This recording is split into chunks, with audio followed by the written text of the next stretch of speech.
Hi guys, welcome back to my live stream. This is going to be a long one because I'm also going to be starting on Twitch. If you would like to see, I guess, just the price of GME as I have that on Streamlabs streamed onto Twitch, then go ahead and check that out. You can find my Twitch platform link down in the description below. Of course, if you're coming in here, please make sure you're subscribed to my YouTube first. Smash the like button, all that good stuff. Check out my referral link pinned to the top of the stream over here. If you also like to trade, 24-hour trading on Robinhood, and you get some fractional shares if you use my link over here. Hi there, William. So yeah, it's gonna be a long one because I'm just chilling, and I realized that I need to become an affiliate on not Discord, on Twitch. And to become an affiliate on Twitch, I'm like, I need to do a lot more hours. Feels like YouTube all over again.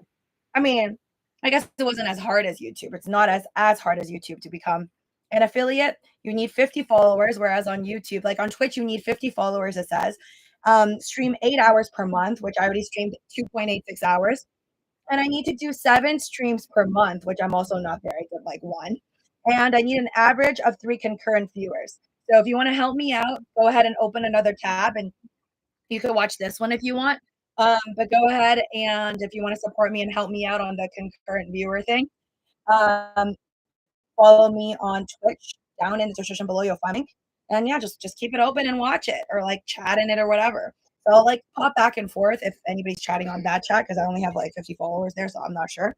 But yeah, I don't know how long I'm gonna keep up the stream for, but it's gonna be a while. We're gonna talk GME. I'm gonna be listening to this Roaring Kitty video that I found that's once again, even though with our pretty crappy shareholder meeting listening today, that was like less than 40 minutes. It was the shortest thing ever. And very disappointing. I think most retail investors and a lot of YouTubers right now are saying how disappointed they are on the entire shareholder meeting. Not gonna lie, obviously I reacted to it live. Like I wasn't very happy with it either. However, this video that I found of Roaring Kitty talking about Ryan Cohen and the future of GME, comparing it actually to Apple and like, yeah, Steve Jobs and whatnot. It's interesting. It's interesting to say the least, but as always, never financial advice on my channel, entertainment purposes only. Oh gosh, I got to start the Twitch one too. Hold on. And go live. Is that working? All right, we'll go to just chatting. Should I title it GME GameStop?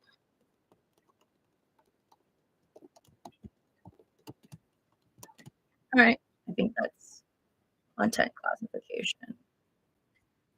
No. Tags.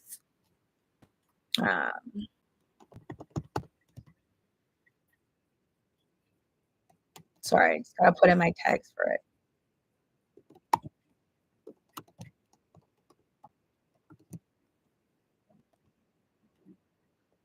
Cool. Okay. Go live. I hope it's working out. Okay, I just started it. Hello. Welcome to Living with Lucy, or the Lucy Show live stream through, as you guys can see, TikTok. We're on TikTok. Oh, sorry. We're on Twitch and we're on YouTube. So check out all my many different platforms. It's just Living with LUCI. So for those of you guys that have not followed, please do so. Okay, I've opened up both. Current price of GME. Okay, let me pop back into YouTube. All right, cool. So yeah, I'm just gonna be here chilling. I'm gonna be gaining my hours. I don't think I'm gonna do like the entire 8 hours that I need for the month today, but who knows? I'm capable of doing 10 hours if I wanted to. I barely had any sleep thanks to me waking up for this GameStop shareholder meeting that was very mid. All right, water. That seems all day. Oh, so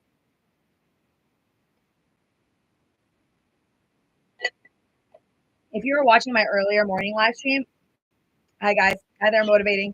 You buying more GME? Actually, thought crossed my mind. Not gonna lie, I didn't though because I'm trying to keep my word on saving a bag for the worst of the worst, and I don't really think this is the worst of the worst, right? Because Roaring Kitty's average is like what, 23, 24, around there, and obviously we're not at $20 yet. Once we get to $20, I think that's when I will reconsider. Just like some of you guys should reconsider that like button there. Looking kind of lonely. We got 17 people in here and not enough likes. So if you haven't done so already, please do me a favor and smash the like button. It's absolutely free. I don't know about Twitch though. If you're on there, do whatever it is you have to do to like it. Appreciate it. And for those of you guys that like the video, I wish you luck. And I wish that your portfolio goes to the moon and 10x it. For those of you that did not though, no comment. All right. What is the price of GME right now? We are at 25.22. After hours is what I'm seeing. Let me just refresh that. I'm in this weird position on GameStop, but again, as always, if you want to know my exact moves, all my trades, my options, and stocks, definitely consider joining my Patreon at $20 here, where you'll be able to see for $20 a month every single little trade that I choose to post. And I usually do on my Patreon, unless I do a little bit later by accident, or it doesn't go through, and then I update it later. So for those of you guys that are interested, go ahead and check out my Patreon, or you can check out my other links that are paid down in the description below for those. If you just have interest in behind the scenes photos and whatnot, deeper look into my little mind.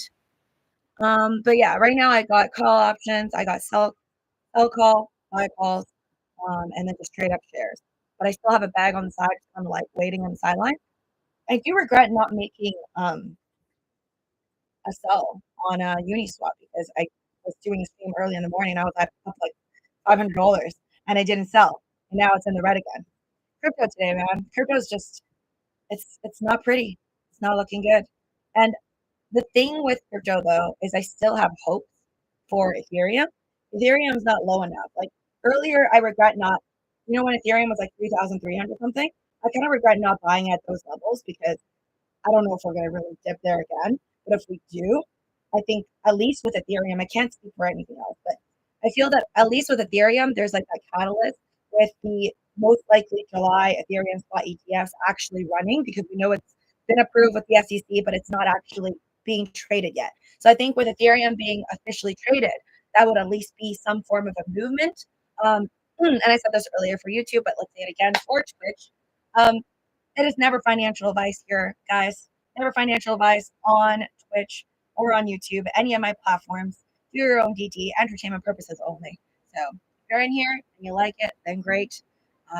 There will be more streams to come for many months and onwards, hopefully. All right. Ooh, okay. Sorry, yeah. So I'll be here and also be hopefully being active. I'm gonna be doing my squats, I'm gonna be exercising, we're gonna be talking about GameStop, we're gonna be listening to Roy and Katie's older videos, which I feel is really great for changing my mind. Like I definitely feel like I've watched enough of Roy and Katie's videos now that I just think I'm in it. I'm in it to win it. I don't care how low this thing drops. There's just a part of me that doubts the recent 60 was a top. I just don't buy it. I just don't think that the recent 60 was a top and that we're not going to hit it again. How long it's going to take? Is it going to be this year even or in the next couple of months? Is it going to be this month? I honestly have no idea, right? Hence why I have that. I did it on the live. I have a sell order. Well, a sell call, which means if my strike price hits at 60, then I would have to get rid of all my GameStop shares at $60, which I'm completely fine with. Okay, that'll be more than 2x at that point. So I'm fine with it. But a part of me actually hopes that I'm just going to keep my credit for doing that sell call order and then be able to hopefully see GME rise past $60 after I get my free 10 days of the credit. And I'll be able to ride it higher through time. Like after, I believe it's July 26th. Yeah, July 26th is when my sell call options expire. So I'm excited. I'm actually happy that it's low. And if anything, if it gets even lower, if it gets really low, like $20, that's when I'll probably sell even more crypto. That's just kind of flatlining or already in the green for me. I don't care. I'll just sell it. I'll sell it. And if it goes to $10, I'll probably sell everything. Not financial advice. So that's just my game plan right now with GameStop. I'm just fully in it, guys. I think I'm like 100% convinced that I do think it's going to go to the moon. And I feel like now I understand why Roy and Kitty would have a $9 million position. I don't think even it has anything to do now with like will he even join the board? I don't even care if he joins the board. He doesn't have to join the board. He can sell all his shares. But right now, I feel like his previous thesis has finally hit in my mind, and I'm in. Like, I'm not saying that I won't sell GameStop if it goes to 60 because I automatically, obviously, it's going to hit the strike price and my sell calls will hit and it's going to execute, right? But it doesn't mean if it sells at 60 and if I have the opportunity to, let's say, buy it back at like $20 or lower, I'll probably still jump back in. So that's kind of the vibe that I have right now with like GameStop. And I'll let you guys listen to this so you can get a better idea of why I'm all of a sudden saying all of this. Even though I was kind of very, very bearish in the morning, like listening to that disappointing shareholder meeting, where again, just to be fair, I think it's kind of like a good cop, bad cop situation as well. Like a part of me feels like it makes sense why Ryan Cohen is not going to be like talking in the same way as Roy and Kitty, and he's not going to hype it up in the same way as Roy and Kitty because he has he has just his fiduciary duties, right? Like there's just things that you got to do when you're first off board member, which he was. Ryan Cohen was a board member, but he's the CEO now. So I would figure that's even more duties that he has to and rules that he has to abide by, right? So judging by those things, I think that's the reason why we're not going to get all that juicy, meaty meme culture stuff that people were kind of expecting. And they thought, like, okay, it's like bring your cat to work day, which is, I feel like they purposely did it though. I feel like they purposely did it on a Monday. Like I don't think this was a coincidence, and they did mean to possibly like pump up GME higher, in my opinion. But I feel like they always have to stay firm. They have to be serious. They can't make it all about jokes, as Roy and Kitty can't because he's not a part of the board and he's not the CEO. That's honestly like what I think. I feel like they have to be serious and they have to be kind of like the bad cop in a sense, right? They kind of have to be the bad cop. People can't be pissed off at them for being like, oh, why aren't you like mentioning Roy and Kitty? Why aren't you like hyping it up at all? Like, there's a lot of people right now watching a lot of YouTube videos where people are just saying, like, oh my God, like I feel scammed. Like I feel like we just got rug pulled. We got rug pulled by GameStop. But it's like, really though, do you really want Ryan Cohen to like hype it up and just send memes all the time? Or do you want him to actually do something of substance, right? Or do you want him to actually make real chess moves that can cause the company to actually move up for the long run? I think that is more of what we want, as whether you're long, honestly, or you're just here for the swing trade. Because if it's just like a pump and dump, then I feel like Roy and Kitty and Ryan Cohen would be doing the same thing. They'll just talk about it and then for a while do a bunch of memes and then it'll go up and then it'll go down and it'll collapse and nobody will care again, right? No offense, Dogecoin, but right now it's kind of what it feels like. As much as I feel like Dogecoin will still most likely go up, I have no idea. But I understand where people are coming from. They're like, okay, no one's talking about it anymore. Elon Musk isn't really even tweeting about Dogecoin anymore. I mean, I'm not saying he won't, and he could 2025, but let's be real here. There is nobody at the billionaire status level, okay, that's really talking about a future, using it in the future. So there's really like not much catalyst for Dogecoin. We have a catalyst for Ethereum, right? We already had our catalyst for Bitcoin and any other and MicroStrategy. Like Michael Saylor is constantly pumping up BTC, right? He's always like, oh, possibly raising more money. I want to buy more. And we also have the president of El Salvador, right? So we also got that. But for Dogecoin, unfortunately, there really isn't anything. But I also love Dogecoin for that because it feels like it's just a fair game, right? It's like if the people believe it, it's a people's coin, then people will buy it. If the people don't believe in it and nobody's pushing it, it's also not like dumping, to like 5 cents again. So that's the upside for Dogecoin, in my opinion. By the way, guys, you could work a little harder on that like button. I see more people than there are for likes. So some of you guys are just being lazy. And lazy don't make money. So smash those like buttons. Thank you. All right. So I'm gonna play this video, which honestly just made me more bullish as I'm going through my eBay orders. I have to also talk to my customers. But yeah, I appreciate all of you guys that are in here. Once again, this live stream is played on Twitch. So if you want to look at the price of GME as you're literally seeing this, and I feel like on Twitch it's a little more HD, then I recommend you go onto my Twitch live stream. You can find it down in the description below for the Twitch link. And please, if you want to support me, just follow me there as well, because every follower counts. And I think the views and the hours counts, but I'm just doing the stream for the hours to make it as an affiliate over there. I didn't know it was going to be that hard, but I guess so. Sheep to the moon, William says. Yeah, did I buy the sheep? I don't think I bought the sheep. Wait, maybe I did. I forgot. Too many things to think about right now. Hi there, Patrick. Welcome to the stream. Dr. Pikachu. Nice to see familiar faces. Draw for real to the moon. 1337 says, I am long and I don't care about the price action. Love it. I bought at $10. Oh my God. Okay, good Lord. No, of course. If I got in at $10, I wouldn't be worried unless it gets to $12. And I'm still buying here at 20 and it's still a good value for me. All right. It's not at 20 though, folks. It's not at 20. We're at like 25.19 right now. But if it goes to 20, yes, I think that's when I will add more. Or honestly, if it can go to $23 and stand still, like I'm okay with that too. But here's the video, guys. Here's the video. This is a video that made me honestly like pretty bullish, and I want you to listen to it. It's about 4 hours. Wait, is it 4 hours or I can't tell. I think it's 4 hours, man. All right. Well, here we go. It's called. If you want to search this up and look at it over yourself, because I don't know if I'm actually do a stream for 4 hours, I'm gonna try. It's under Roaring Kitty, and it's called it's 3 years ago, with 149,000 views. It's called GameStop cracks 45. I think it's when it first cracked $45 before the split. So don't think it's now. So that would be 45 divided by 4. That would be like around $10 ish, $11, right? 11-ish dollars. Now's price. So it's not that big of a deal, but yeah.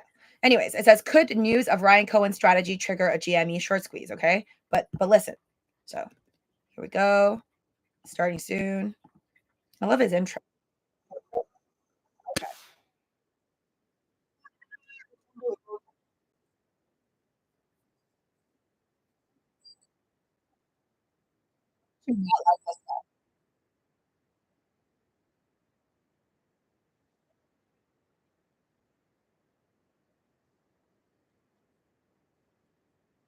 Six. Okay.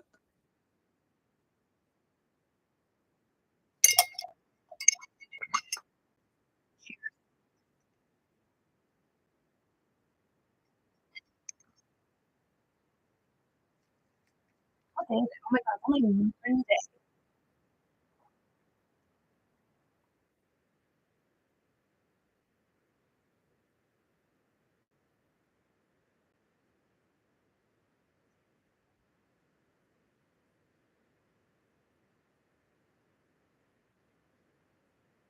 Thank you, Helen. That makes me happy. As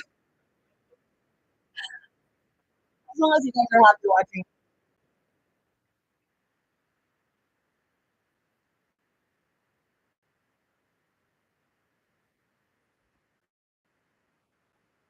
I wonder if that's all, like, honestly, guys, I don't know what he feels right now. Like, I don't know if Roaring Kitty's like pissed right now. Like, I'd be a little pissed, just a little bit, maybe.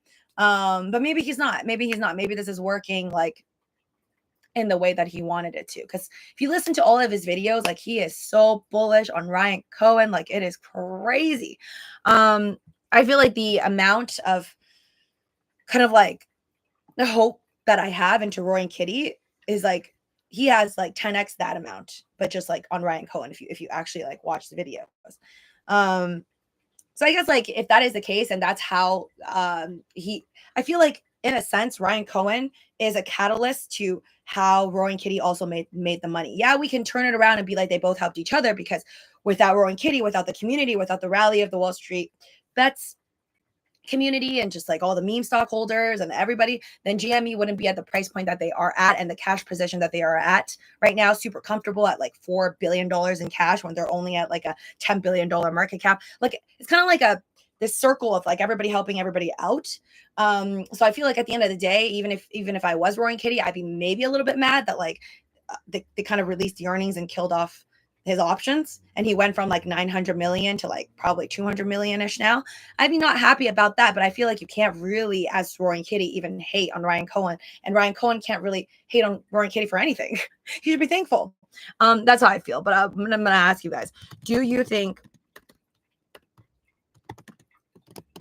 Roaring Kitty is happy with Ryan? GME board, right? Meow. Yes or no? So that's I guess what I'm curious about. And by the way, if you're on Twitch and you can't access the polls, you could go and check it out on my YouTube. It's the Lucy Show. Yeah, by Living with Lucy. So you could go check that out if you are on Twitch, or just follow me on X, guys. If you can't find any of my any of my other platforms and you want to find other platforms, you want to look at my silly dance videos on TikTok, Living with Lucy over there on my X. There's going to be that link tree description, and you're going to be able to find all my silly other little platforms. Um, oh, thanks, Stephen Barry. I mean, I do live streams like all random times, but I appreciate that you guys like this time. I mean, I could deal with this time. This time is fine with me. All right, but let's get back into it. Let's get back to this video that is 4 hours long.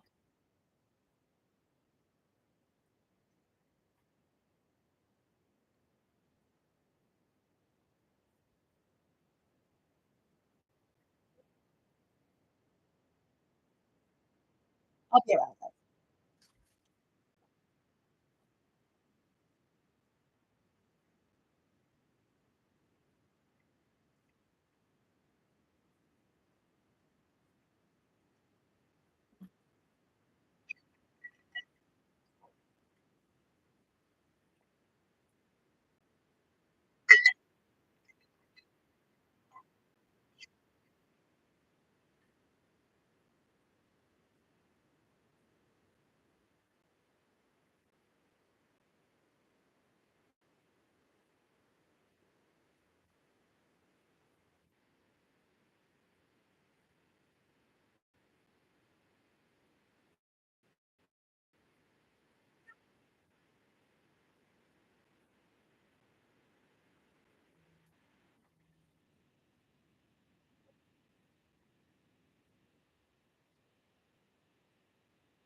Honey lemon and we're cool. Like rely on this my throat. It's just touching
open.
That's my Twitch though. If the connection isn't as good here, you could try Twitch.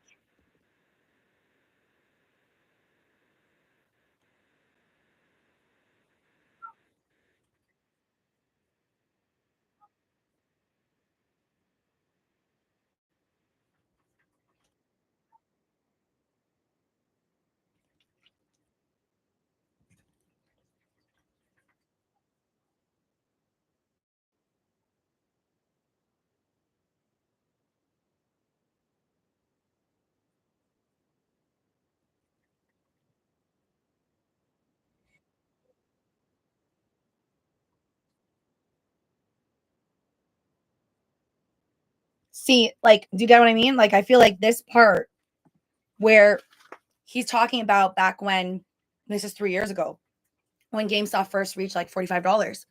That's wild. Like from $4 to $45, that's already 10x.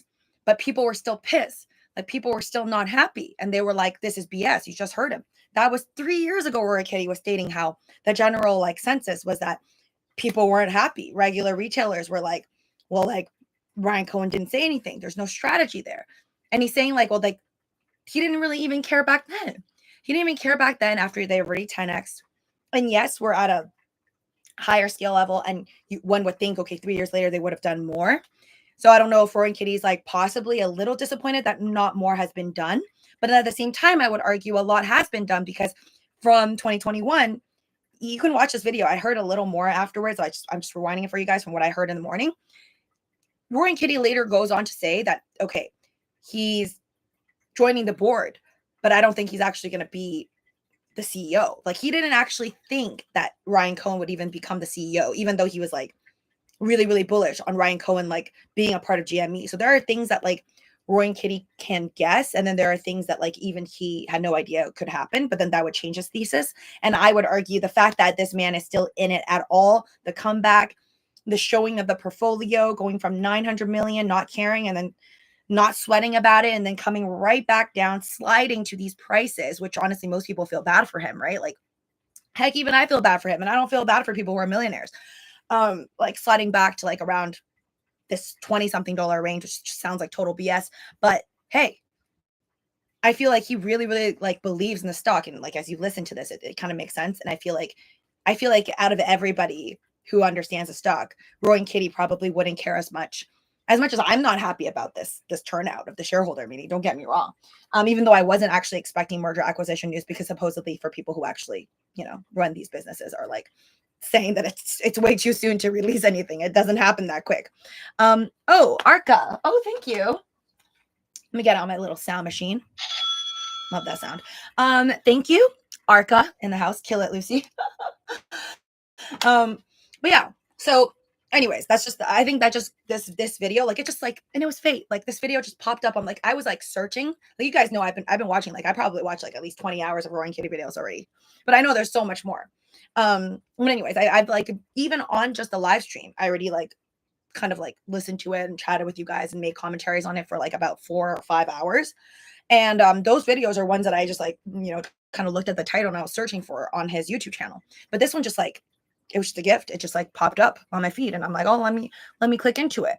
And this is the one that really makes me more bullish, even though today's shareholder meeting really sucked.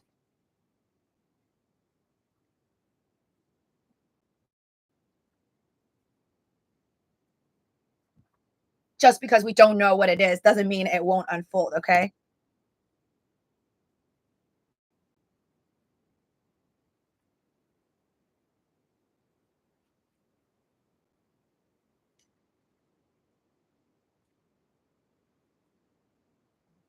I'm gonna, you know what? I have to, for the people that are freaking out.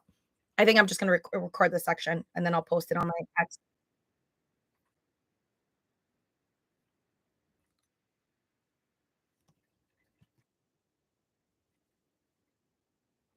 Okay. Let's see if I can post this. Have I liked the video? Yes, I've liked the video. Okay.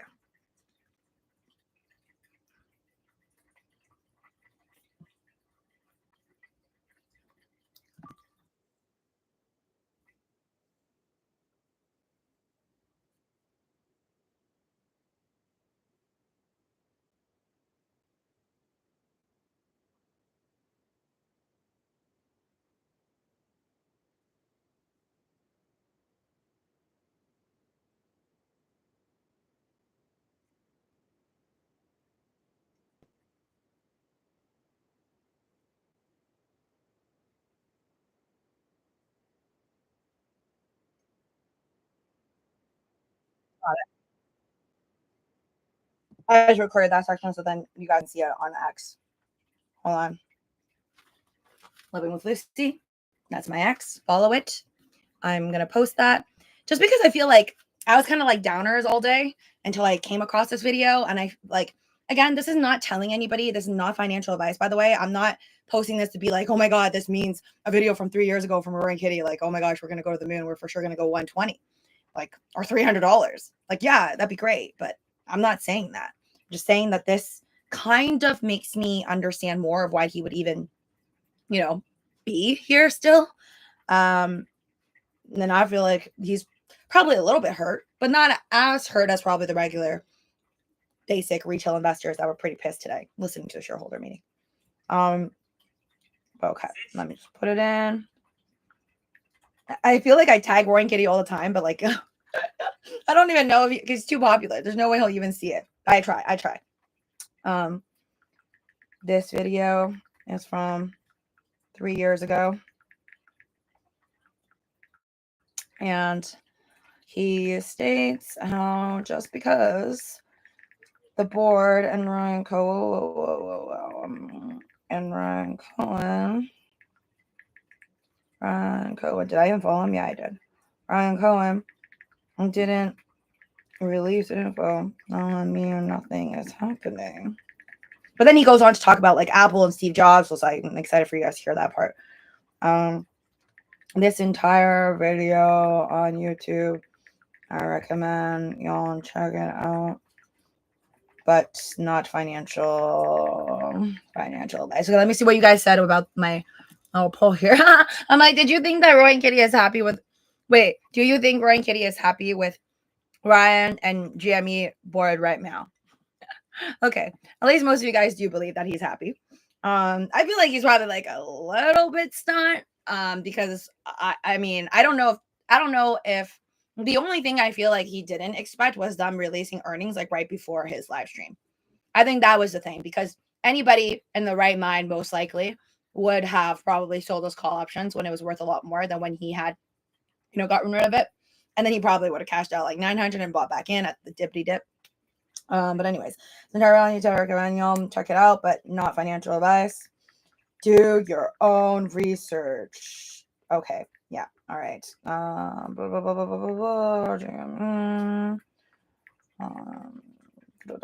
Okay. So I think that's good. Copy post. All right. I posted it. You can go ahead and check it out on my X. Hello to people that are on Twitch. By the way, if you think the stream, I always get these complaints on my YouTube. Yes, I'm connected to Wi-Fi. I just don't have Ethernet connection here. Okay. One day, maybe if I buy a house thanks to GME, then I'll have better Ethernet connection. Okay, I promise. But for now, it's on Wi-Fi, and I don't know why, but Twitch is better. Twitch just somehow like it works better. Maybe it's because I'm streaming through Streamlabs, and then I'm also doing it on YouTube at the same time. I have no idea. I'm also like my phones aren't even connected to Wi-Fi. I'm using like my own data over here. But yeah, all right. Okay, hold on. Let's go back. Let's go back to the video.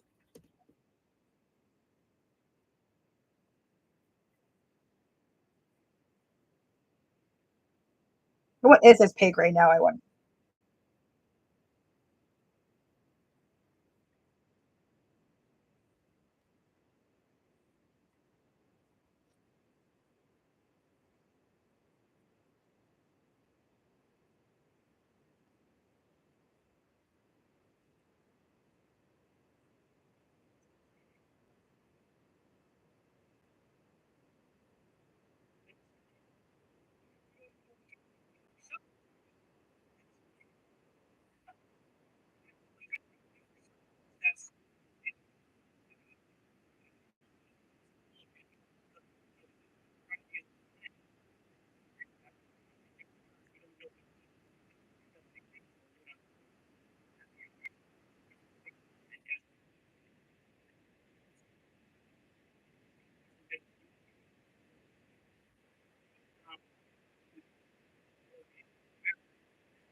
Oh, it's the first time I've actually heard him say he's looking for like the next 5 years. Because if this is from 2021, by the way. So this YouTube video is from 2021, and he's looking 5 years. That's 2026, folks.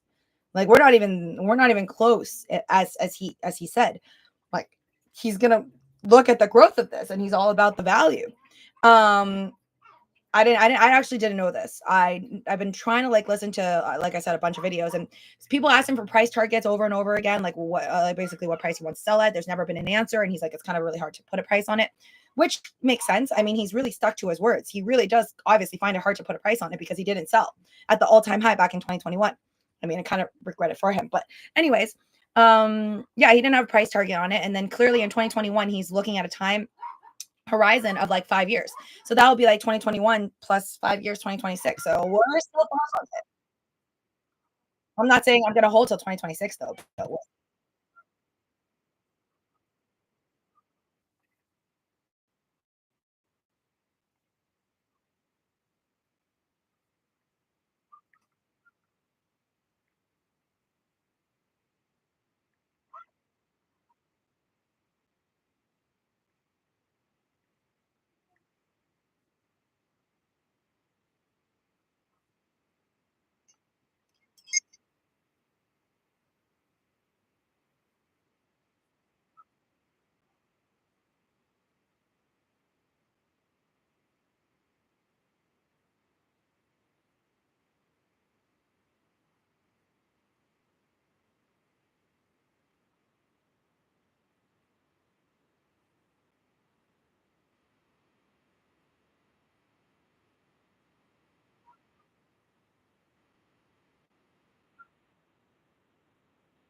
Wait, what? Hold on.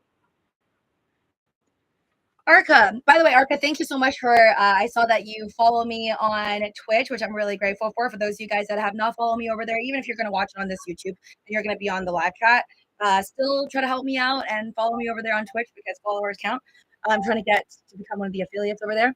Anyways, Arca says, hit that like while you visit for the 5-minute new subs.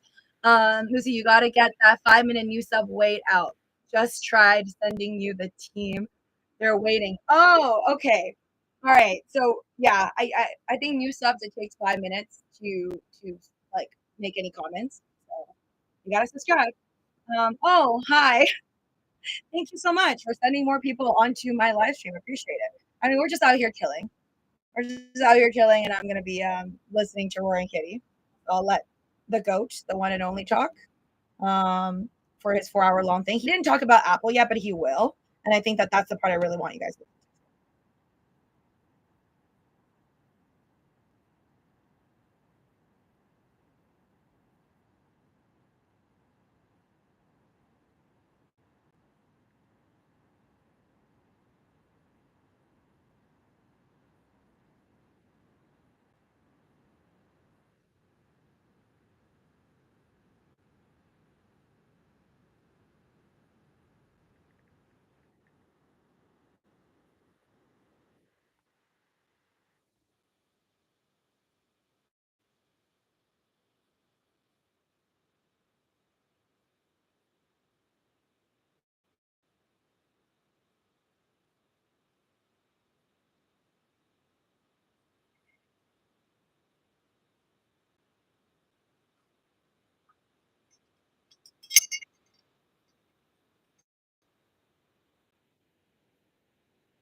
Someone's like, he's a high five.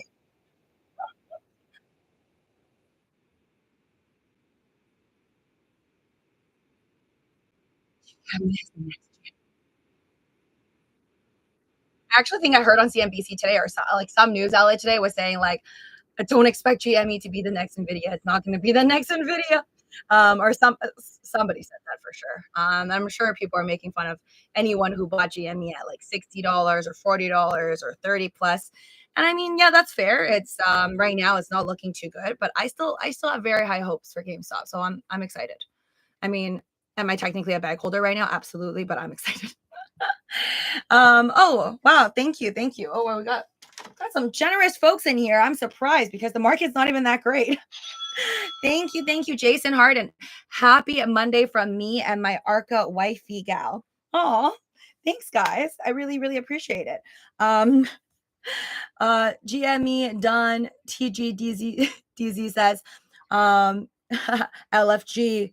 I mean, I hope so. We'll see. Again, guys, this is just like my thesis commentary on top of Roaring Kitty's thesis over really the past few years. And I just want to see, like, I'm really just fact checking if this guy is who he is kind of displaying himself to be, like through all the memes, through like the Reddit posts, the DFV posts, and all of his Roaring Kitty YouTube, the live streams, everything. And I feel like this person is consistent because that's what I look for. Like I look for whether it's like Elon Musk as a CEO or really anybody that you're invested in, whether it's a stock or crypto, like you got to see, like, are they being consistent? Are they being shady? Is there stuff that they might be hiding? And I feel like Roaring Kitty is as honestly as open as it gets. And that's like, I think one of the things that draws people to him. Like he seems authentic, he seems real, down to earth.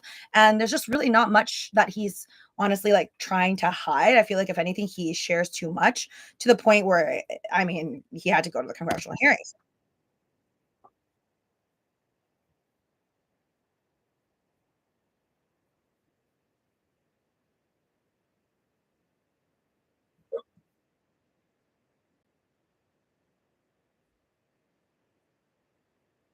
Because people come to AMC in his year ago live stream.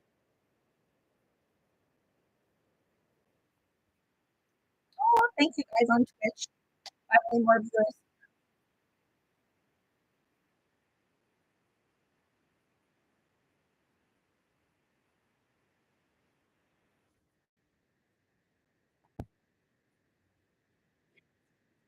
Oh yeah, they heard it. Here's part.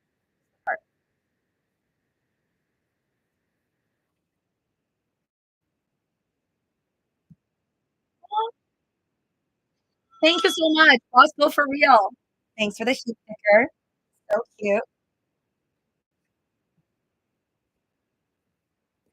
Oh, let's listen. He's comparing 2021 GameStop right here, okay? 2021 YouTube video by Roaring Kitty. He's talking about GameStop. And he knows it sounds a little wild, but he's comparing it to Apple.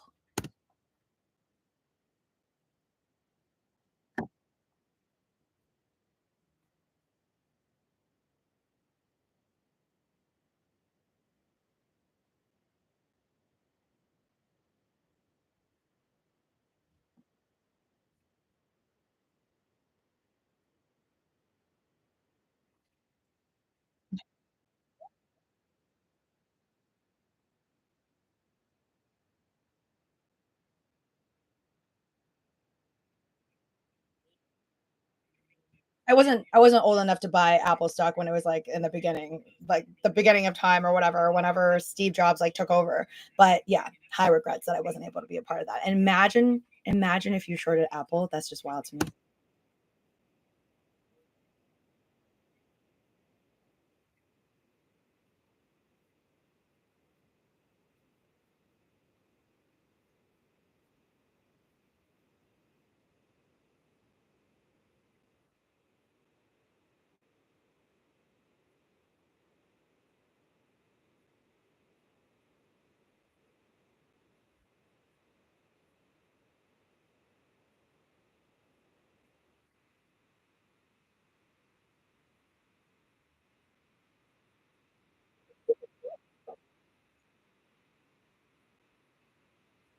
People are like, okay, the comment section right now is like LMFAO Apple. He said Apple. And then somebody else wrote AMC just raised 100 million. If GME goes to Apple prices, I'm going to retire early. I don't think whoever said that, by the way, is mathing hard enough because if GME went to Apple's market cap is like what, like more than 3 trillion, right? Yeah, my math isn't good enough to do that, but I'm just gonna say even if GameStop went to even 300 billion. How much of an X would that be? Hold on. Posting something right now. I'll be right back. Sorry, I'm just trying to share like that little clip that I recorded for you guys everywhere. Give me 1 second. I got this. Sorry, I only do like a billion things a minute. Yes, the math. Sorry, I'm letting this go. I can do the math here. I have 2 phones, so I forgot. Okay. So if we have, okay, I'm going to move it like this. Oh wait, no, I put it on lock screen. Okay. Wait, which means I have to use the other phone. Hold on. It's at like 10 billion right now, right? So, okay, no, I can do the math in my head. 30 billion is 3x. The 300 billion would be 30x. So that wasn't that bad. Why did I have to rely on it? Okay. If we got to 300 billion, it would be 30x from the current price point. And that is still below Apple. Yeah. Because then you have to do another 0. So that would be 300x, right? Am I right? I think that's right. You would have to 300x from the current market cap of GME, which is at 10 billion, in order to ever reach Apple. And no, I wouldn't do that. I mean, I feel like I do some wild trades, but I don't think I would diamond hand GME until it's 3 trillion. I feel like 300 billion though, I would.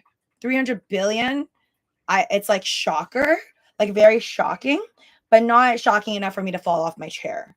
You know? Like if GME got to 30 billion, I wouldn't even be that surprised. I'm actually hoping that it does eventually get to like $30 billion of a market cap, which would really just be 3x from this price point, which would be like if it gone to like $90 or something, right?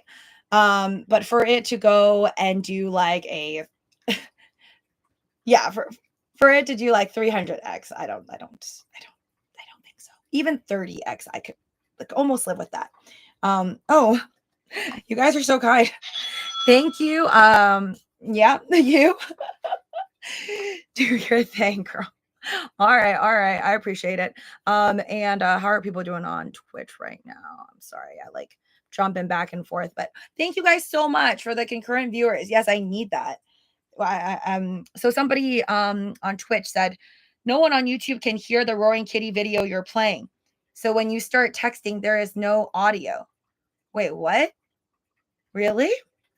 Okay, wait, hold on. Can you guys hear the Roaring Kitty video? Wait. Can you guys on YouTube hear me play the Roaring Kitty? I mean, I'm gonna. Oh, thanks, cool dude. I'm gonna start that now. Hold on. You guys are hearing the Roaring Kitty video, right?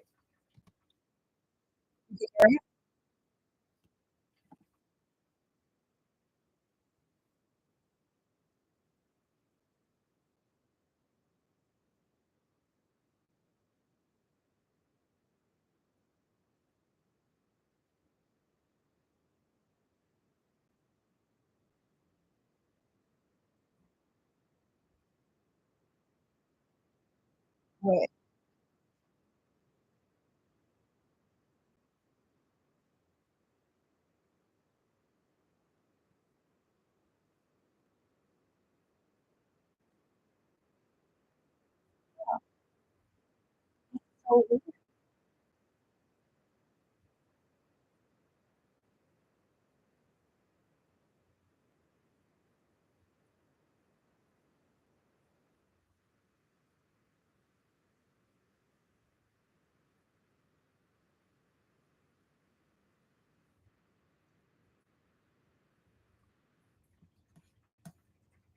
Okay, thank you guys for letting me know. I had no idea.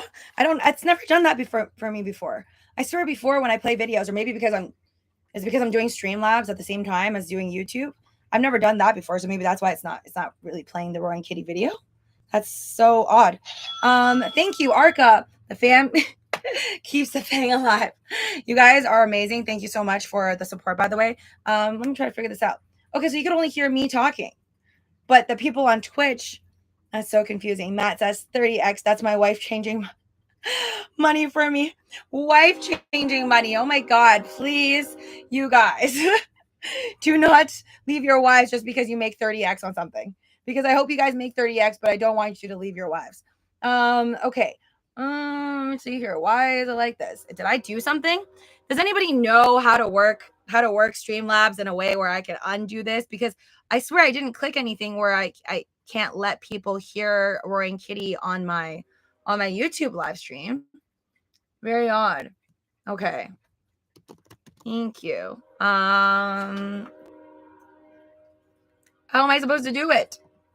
Hold on. Sorry. Technical difficulties. Oh, okay, cool. Yes, you guys. Definitely go ahead and sub to Arca. Thank you so much for supporting my channel. I appreciate it. All of you guys in here, by the way, those of you guys that, especially the ones that smash the like button. But yeah, anyways, I guess if you want to listen to the Roaring Kitty stream that I'm listening to, that I'm talking about, you're gonna have to go and listen to it on Twitch because I don't know how to work this. And if you know how to fix this situation, just post it on YouTube here because I'll be looking at the chat, but I don't know. But I guess let me summarize it for those of you guys that I guess couldn't hear it. That video, which you know what, I'm just gonna copy and paste the title of at least so you guys can go listen to it yourselves. The best part of this entire video, in my opinion, is the fact that he compared GME with hold on here. So that's the title of the Roaring Kitty video. He compared Roaring Kitty in 2021 compared GME with Apple back in the day, and saying how back then like there were a lot of people that were non-believers because obviously right when Steve Jobs kind of like took control over Apple, it's not like right away he was like, yeah, we're going to have iPads and iWatches and all the things that can, like Apple TV. Like clearly none of those things happened because those are innovative things, take time, and it happened like through time. So I feel like he's insinuating kind of that GME, that's the type of future that obviously GameStop could have. And just because even in 2021, at the point in time when GameStop was like $45, which is already like more than 10x from the point that he had bought in at. And a lot of people, I guess, were unhappy at that point in time about the fact that, you know, they didn't release as much information 3 years ago about their future plans, what they're going to do, and basically why people should even put money in the stock. He was saying like, oh, well, they don't really have to say anything. And there's like, you know, it's not that bad that the board of directors doesn't tell you like everything right away. You know, things don't have to unfold ASAP for, you know, certain things to occur. So yeah, I feel like that's the importance that I took away from like this video mainly, and that he's like really chill on the fact that I guess other people were using it as headline, being like, oh, GameStop, like it's not really going anywhere. It's more of like a pump and dump, because I'm pretty sure that's just kind of the information that's mostly being fed back in 2021, and it's still kind of, I'm sure that within the next like week or two, whether Roaring Kitty tweets or not, and I feel like especially if he does not tweet, there's going to be news headlines for 2024, and definitely all the news outlets are going to be like, well, that was a pump and dump. Well, certain people made money and you didn't, and you know, these investors, they just got screwed once again. I could definitely see that as future headlines. Like, and then as that happens, you're going to see like as 1 month passes by, 2 months passes by, because I remember what happened in 2021. You're going to see the prices of GME probably like continue to dip, just because people are going to like have less and less confidence. And even the people who thought they were diamond hands and were like, oh, I'm going to hold on to GameStop for like 3 years, or I'm going to hold on to it for as long as like Roaring Kitty's going to hold on to it. You're going to see a lot of people like naturally paper hand it, because they're going to be like, oh, well, the news says this. Well, the news says that, oh, we all got screwed. Oh, well, you know, the company just doesn't care about the investors, because if they really cared about them, they would have brought on like Bring Your Cat to Work Day, which I don't know which one of you guys actually brought your cat to work. But yeah, there's going to be people that are like, oh my gosh, you know, I was totally fooled. I was bamboozled. Like I put in all this money into GameStop and like I bought it at like $35 and look at where it's at now. And they weren't even responsible. They didn't even give us anything. They didn't give us anything to go on of like why we should ever invest in GME. And like, what are they going to do next? What kind of mergers and acquisitions are they going to do? But like, calm down, because we don't know. We don't know what they're going to do. And mergers and acquisitions do take time, right? Just go watch any movie out there. Even heck, Michael Burry, like to do his equity swaps, like it wasn't just a 1 day thing. Okay. The guy had to go around and talk to many different banks. Anyways, with that being said, right now GameStop is after hours like barely in the green, barely surviving. It's at 25, 24. Do I think in the next couple of days we could easily still go down to like 21, 22, 23, or maybe even under $20? I do think so, but I hope that it doesn't occur. Anyways, if you want to listen to the stream live, well, like just listen to the stream of Roaring Kitty, you're gonna have to go onto my Twitch, okay? So look down in the description below, and somewhere in the chat I did post it. But let's go. We are gonna listen. I'm gonna try my best to figure it out, but I don't.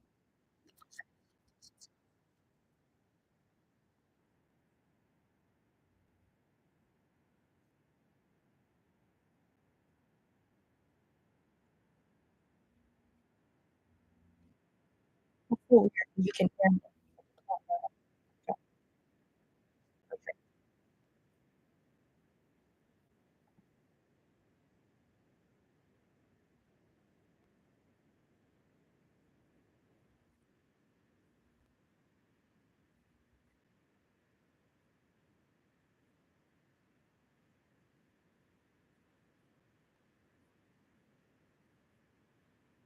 Yeah.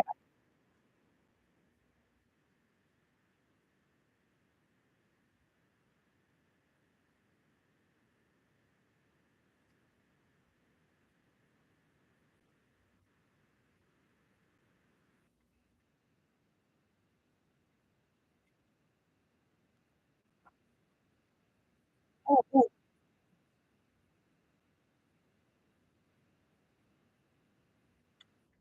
Okay, I like this part. So here he's talking about he's comparing GameStop 2021 with Tesla, and he's like, "Do you remember like how many times people bet against Tesla and said that this is like BS, BS, BS? Tesla's not going to work out, not going to work out." And like, look at where that went. So again, I think what's making me more bullish than ever on GameStop, no matter what happens with the price, even if it goes down to $10 or $20 within the next couple of weeks, honestly, I don't really care because I'm already doing my sell call orders on it. So I actually hope that it doesn't hit the $60 strike price so I don't have to sell it. Um, but yeah, I think even if it goes down, I'm still going to continue to be bullish simply because he says basically, like, if you look at these videos, he's just being calm and patient and saying that a good thing, like all in all, a great summary of all everything that Roaring Kitty's saying through this video and many other videos is a good thing takes time. And you don't really know until you know. So it's kind of like if you have high conviction on something, and since he believes in Ryan Cohen and he doesn't think that this is just like a pump and dump type of situation. And he feels like Ryan Cohen and again, like that thread that I talked about yesterday, that Roaring Kitty pinned back in 2020 about Ryan Cohen and really the highlights of what Ryan Cohen said and how there's like people ask him to look at a bunch of different things, but he like turns down 99% of them. He's kind of like an all in, like if I'm gonna he Ryan Cohen seems like the type of person, at least off of his interviews, at least, like the type of dude that's like, okay, if I'm going to do something, I'm going to do it right. It may take many years, but I'm going to do it right. Okay. So same thing with Chewy. I think he started that in like 2011 or whatever. Like just did it from the ground, rolled up sleeves, everything like that. And it did take him a couple of years, right? He didn't end up having a Chewy IPO. He didn't end up selling off Chewy to like what PetSmart or something like that until like was it like a near is it at least like I don't think if it took exactly like a decade or if it was like 7 or 8 years, but it definitely wasn't like a 4 year like short turnaround, right? Like I don't think it was that quick. That's why I feel like more bullish about the fact that Roy and Kitty already knows that it takes time. Like he knows Ryan Cohen's work history, like his resume, probably better than anyone else. Like he's done his digging. So I feel like the fact that he's still in, knowing that Ryan Cohen is in, is just really, really positive news. Um, they don't want everyone in this squeeze. Okay, okay. Arca says, "You're amazing, Julie. We're doing a live in about 3 hours. Bring the Lucy team and we'll go over those targets for tomorrow." All right, cool. So you're going to be talking about GameStop. Um, go call out Lucy on that video. I'm watching it. Oh, okay, nice. Thank you. Wonder if RK realized, not money advice says, yes, never money advice. Says, wonder if RK realized when he admitted he could see the future in his last meme. He made remote reviewing closer to being for meeting D elements for inside trading. Wait, what? I don't think I really get that. Can you Can you elaborate on that? I don't think I saw that meme. He admitted to how he could see the future in the last meme. Which meme was that one? I don't know. Did he meme more since that like tennis player who had the meltdown in like the 1980s or whatever? Wonder what GME gonna do with that 4 billion cash reserve. See, that's the thing, Roxy. I feel like something big is brewing, but I feel like it's only the ones with the patience that it's really gonna like pan out for. And again, I'm not trying to sell you guys on GME. I don't care if you buy GME or not. This is not financial advice. And I might lose all my money tomorrow. I don't know. Because like I said, I don't think it's going to go down to $10, but it very well could go to $10 or $0, whatever. I had a dream that GME went to 0 and I was like, I'm going to buy it anyways. But okay. I don't want anyone to, this is just me really stating what my interpretation of what I think Roaring Kitty is thinking, and hence why I'm more bullish than ever on the position that I already hold. So I already have a bias on that. So just want to get that out there. But I think this also reminds me of like 2021 when I had money in GME and AMC in January 28th, specifically 2021, when they stopped those buy buttons. And then I didn't sell on January 28th. I didn't sell on the 29th. I waited about 2 months. I watch all the news. I let all these money managers, these wealthy folks, go on the news and talk about GME and AMC like it's trash and that it's never coming back up again. I let that get to me. And then within 2 months, right after January 28th, that's when I remember I sold like I got out of like my GM around that. Like I got rid of like the majority of it within 2 months because like I let the news get to me. And then guess what? Literally maybe like another couple weeks or like a month after that, that's when it did the pop off. And then nobody was expecting it because everyone's like, oh, I thought completely done. And it wasn't done. So I feel like in the world of like GameStop and like even AMC, which I feel like is just getting sympathy rallies, but whatever. In the world of GameStop, at least, I've witnessed this through 2021. You can look at this through the charts. It goes up, and some people might think it's completely done. It crashes. It doesn't mean there's not another chance for it to bounce up. And if you kind of like sold in the red, you might be filled with regrets when it pops up again, but I'm not here to tell you what to do with your money. You got to make your own decisions on that. All right, let's go back to the video from Roaring Kitty. Wait, so what are you guys hearing when I play it? Do you hear anything? I'm curious. So when I'm talking and Roaring Kitty's video is playing at the same time, you don't hear any Roaring Kitty, but you could still hear me talk. That's weird. Hold on. Wondering if there's something I clicked. Did I click something in my... Nope.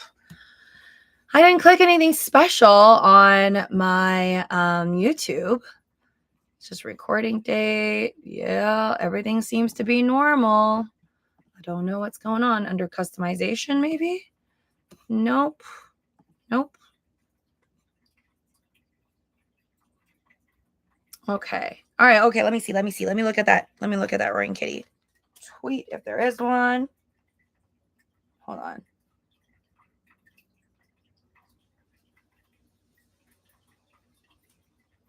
Are you guys still bullish on GME? Or are you like bearish now? Okay, I'm gonna end this poll and let me ask you guys.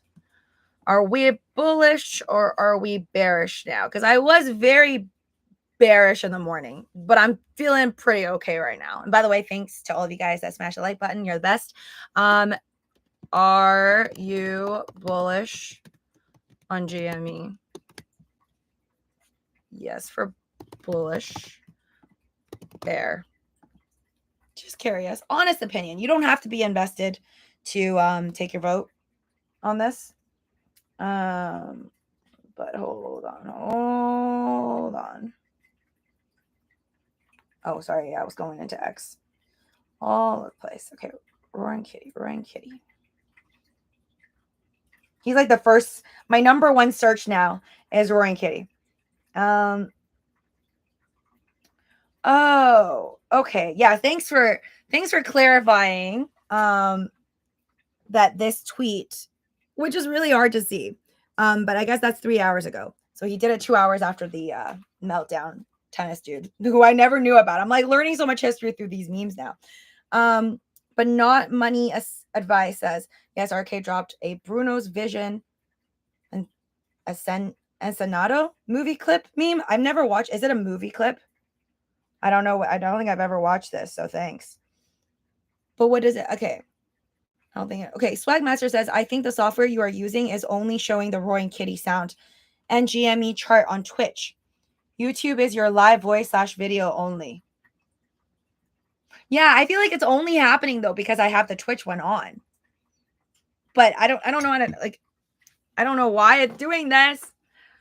Can I turn it can I make sure that everyone can hear everything on Twitch?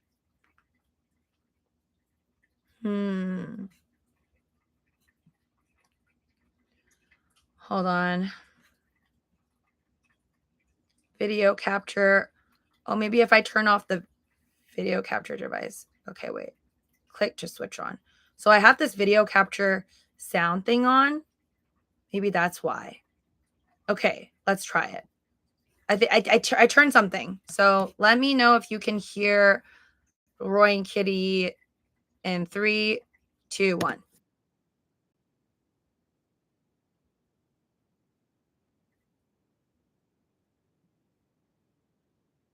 Can you guys hear it?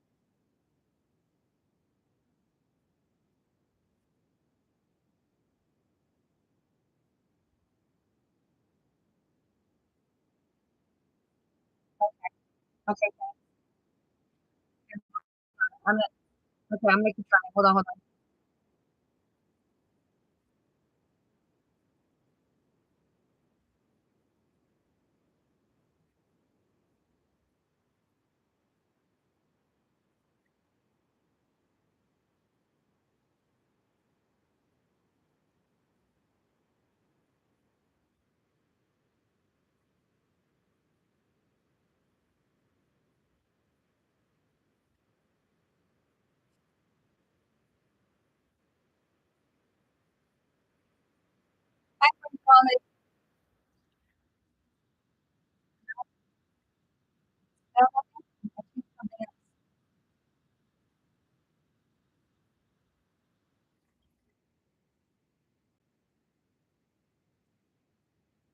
You hear now?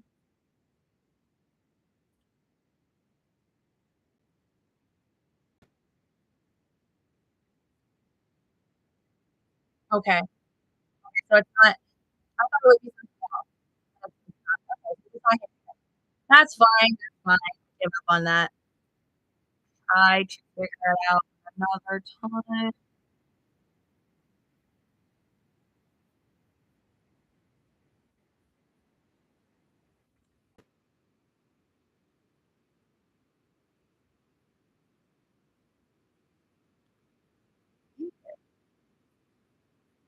Go on to my Twitch then. If you want to hear the roaring kitty playing in the background. Otherwise, we're just gonna pause it and explain it to you guys.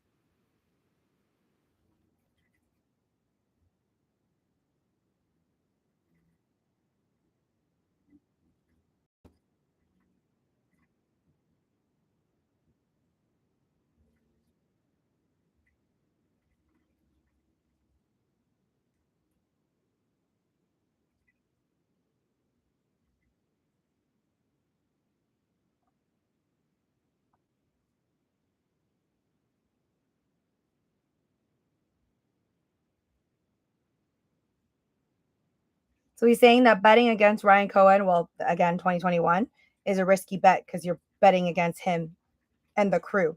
Okay, sorry, I'm looking at the meme that he sent out.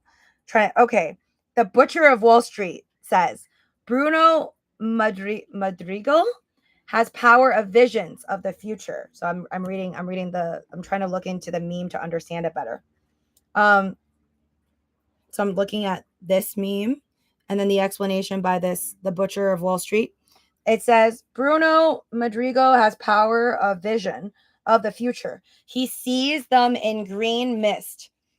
Is that saying that the future is green though? Or I'm looking into it a little bit too bullish. I don't know. 90% of you guys are bullish in here though. It says, we don't talk about, quote, we don't talk about Bruno, said his family when he went missing. And they were all ecstatic to see him upon his return. Oh, is it that song that's like, we don't talk about Bruno? Like, yeah, I'm totally not saying it right. But I heard that song, we don't talk about Bruno, like many times over. I didn't really know what it was. Um, I've never watched this movie, guys. He's not sad. He's having a vision in this. Okay. So he's not sad. He's just having a vision in this screenshot. Okay. He sees them in green.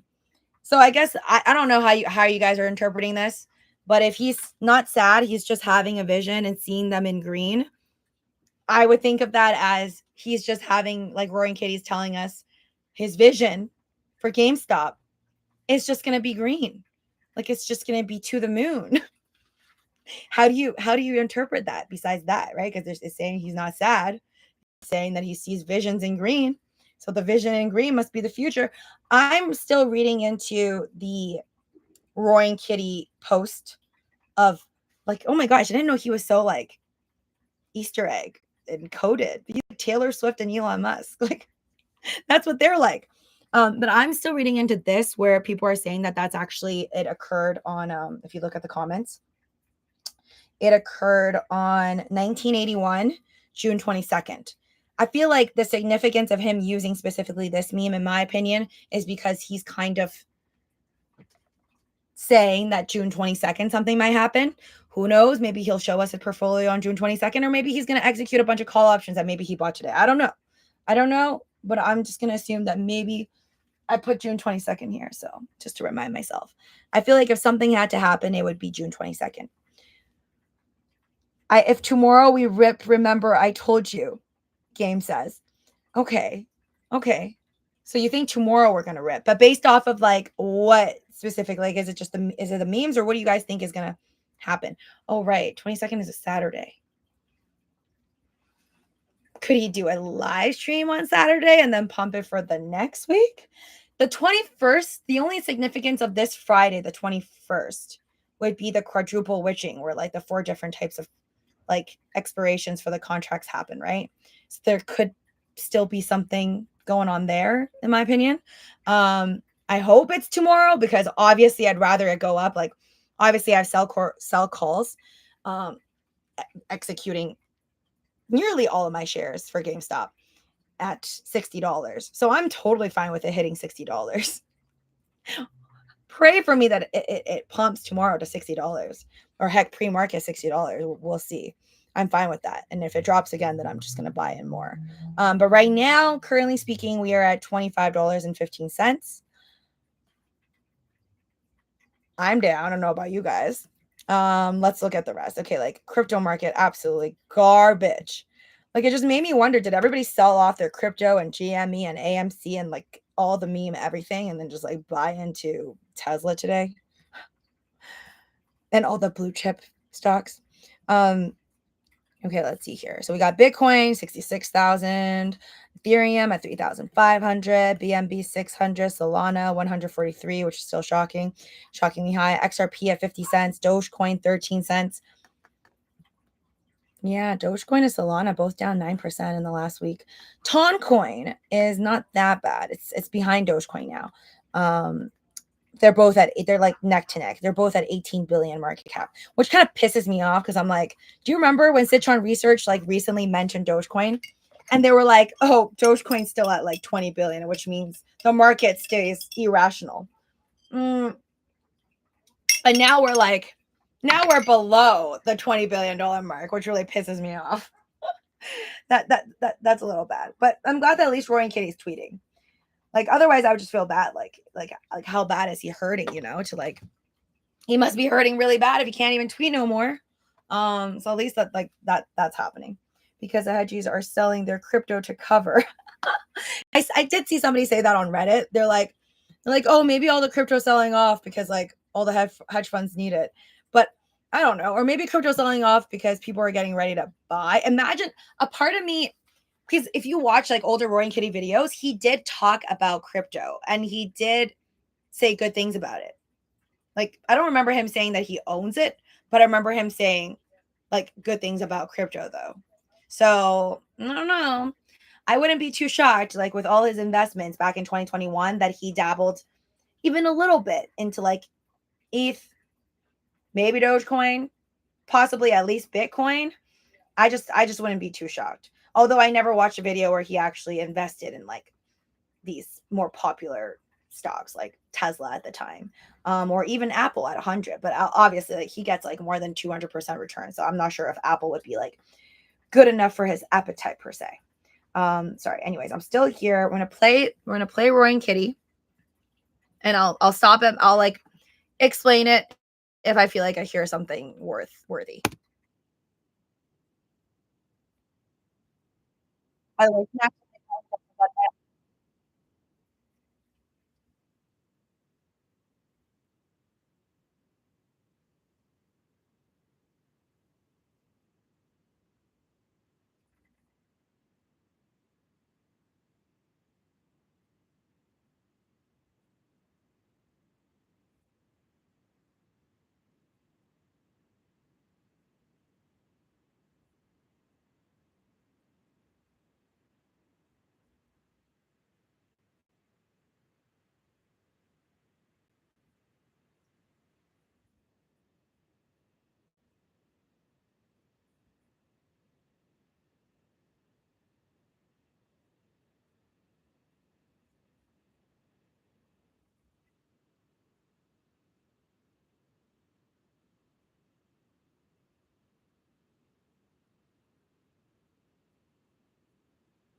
okay, he's gonna be talking. He's gonna be talking about price targets.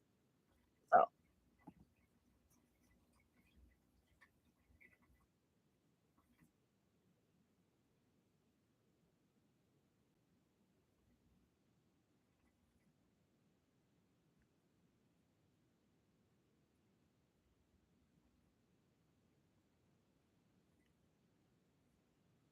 he's saying price targets are tough. And again, he said that over and over again in like older videos as well, which just causes me to think that it's not really greed with him. I feel like with me, like it would just be greed. I'd be like, oh, Neo at like $60, but I'm like, that's not enough. But I have no basis as to like how high I should go to.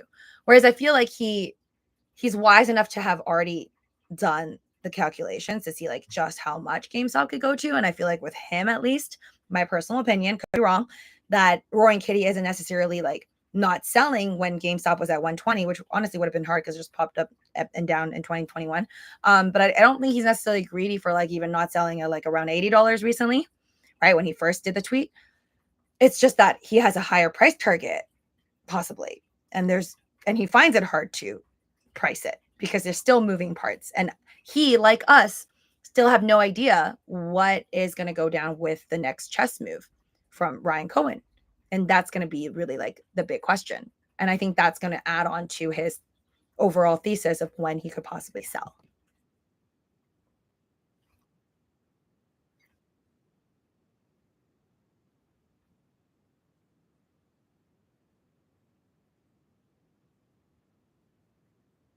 Oh, okay. So by the way, he while he was making this video in 2021, streamed three years ago on YouTube, Ryan Cohen was just an investor. He wasn't even like a chairman yet.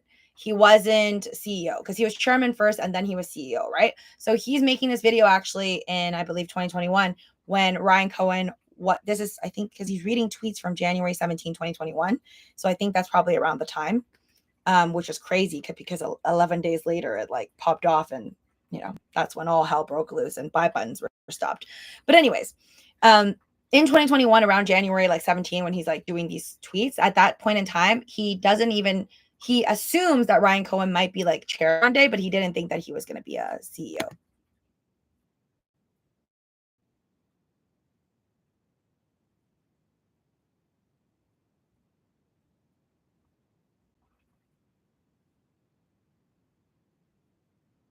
He's saying that like the board members of GME, like they have quite enough shares to like to be incentivized to have like all of this work out. I mean, in my opinion, that's AKA to the moon rather than, 6 feet under. Um, but but we'll see. We'll see what happens. I mean, a lot has changed obviously for 3 years, and I feel like I do hope that Ryan Cohen gives more of a path to the future of GameStop in the next 6 months. I feel like even I would be, and as bullish as I am in this moment in time, I'm less patient than Roy and Kitty. I don't know how he did it and stayed silent for also like 3 years, but I would be more like kind of disappointed if in the next 6 months we don't hear anything about any type of possible, even possible mergers and acquisitions. Even if it doesn't go through, but just like, oh, they're working on it, that would have been a lot better. Um, Swagmaster says he posted a tennis player with red bandana. The player said, "Are you bleep serious?" It's a reference to today's meeting. Yeah, see, that's not maybe I don't think normally, but I feel like that's what everyone like is leaning towards. I think the majority of the population I think out there is like, oh, he's just referring to how the shareholder meeting kind of sucked. But I'm thinking it's code for June 22nd, something or around that time. And I'm thinking that he's obviously not that happy with all of their decisions, but I still watching this video makes me feel like he still has the patience. I don't know how he's going to feel 6 months from now, though.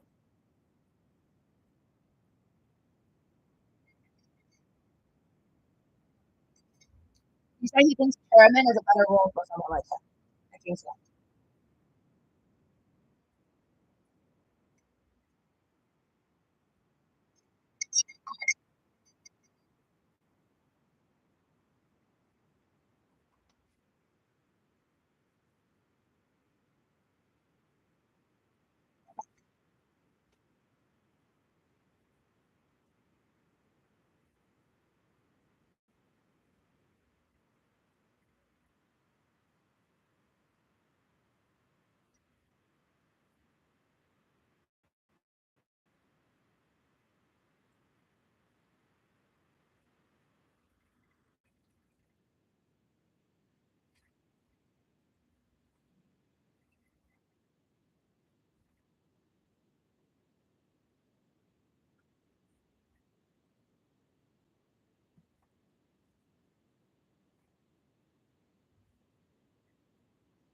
Oh, it's not a vegetable juice. Maybe you thought it was vegetable juice. It's just matcha, manuka honey, water, almond milk, and ice. Pretty good though.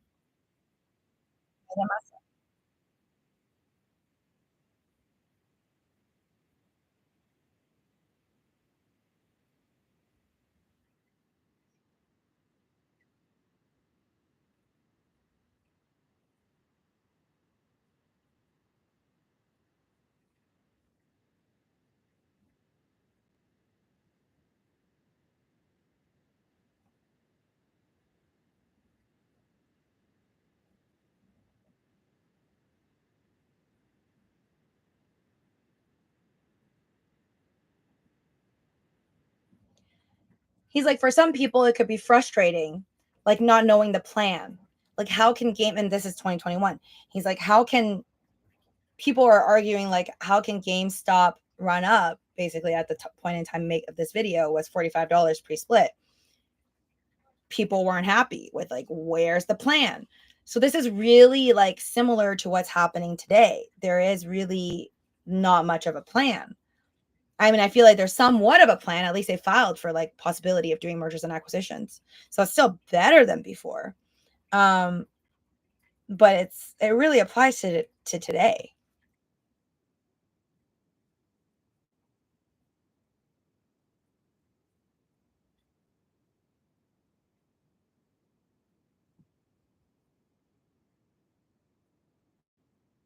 Hi there, legendary. Welcome.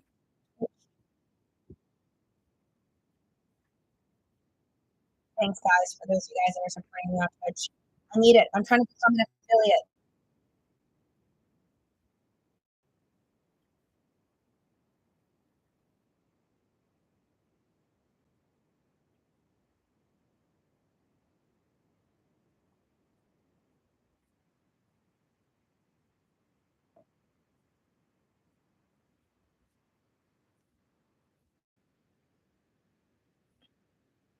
Let me answer that.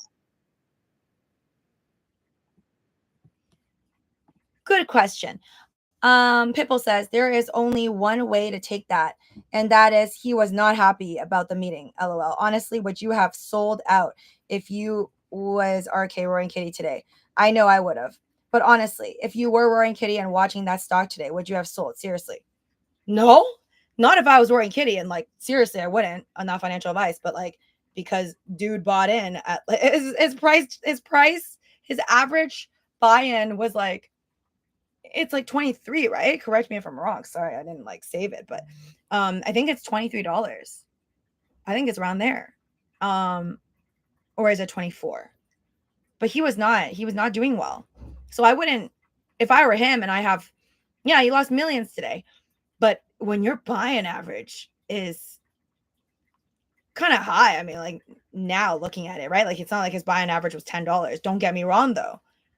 Nobody can prove that he doesn't have another account on Robinhood or something holding $10 buy-in price of GME, because I believe if he believes in GameStop as much as he has for more than 3 years now, I would have it on multiple accounts. Heck, I have GME on 2 accounts right now.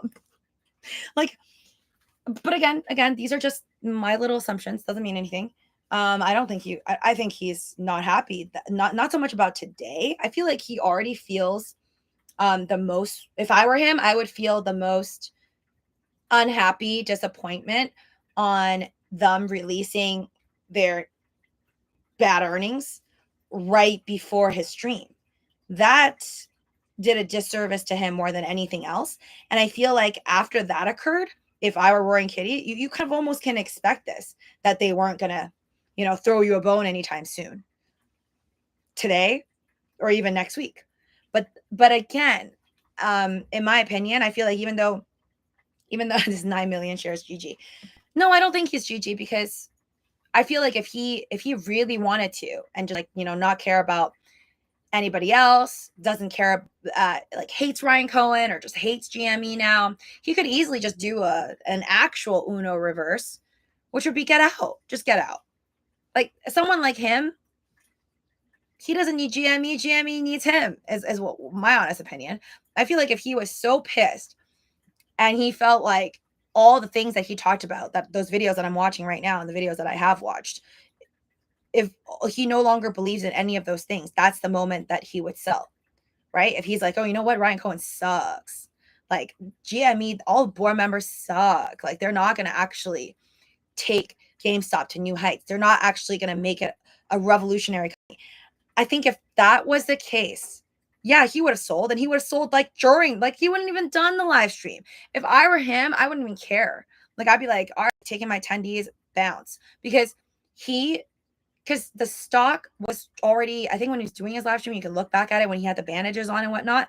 It was like $38 and crashing to 20 something, right?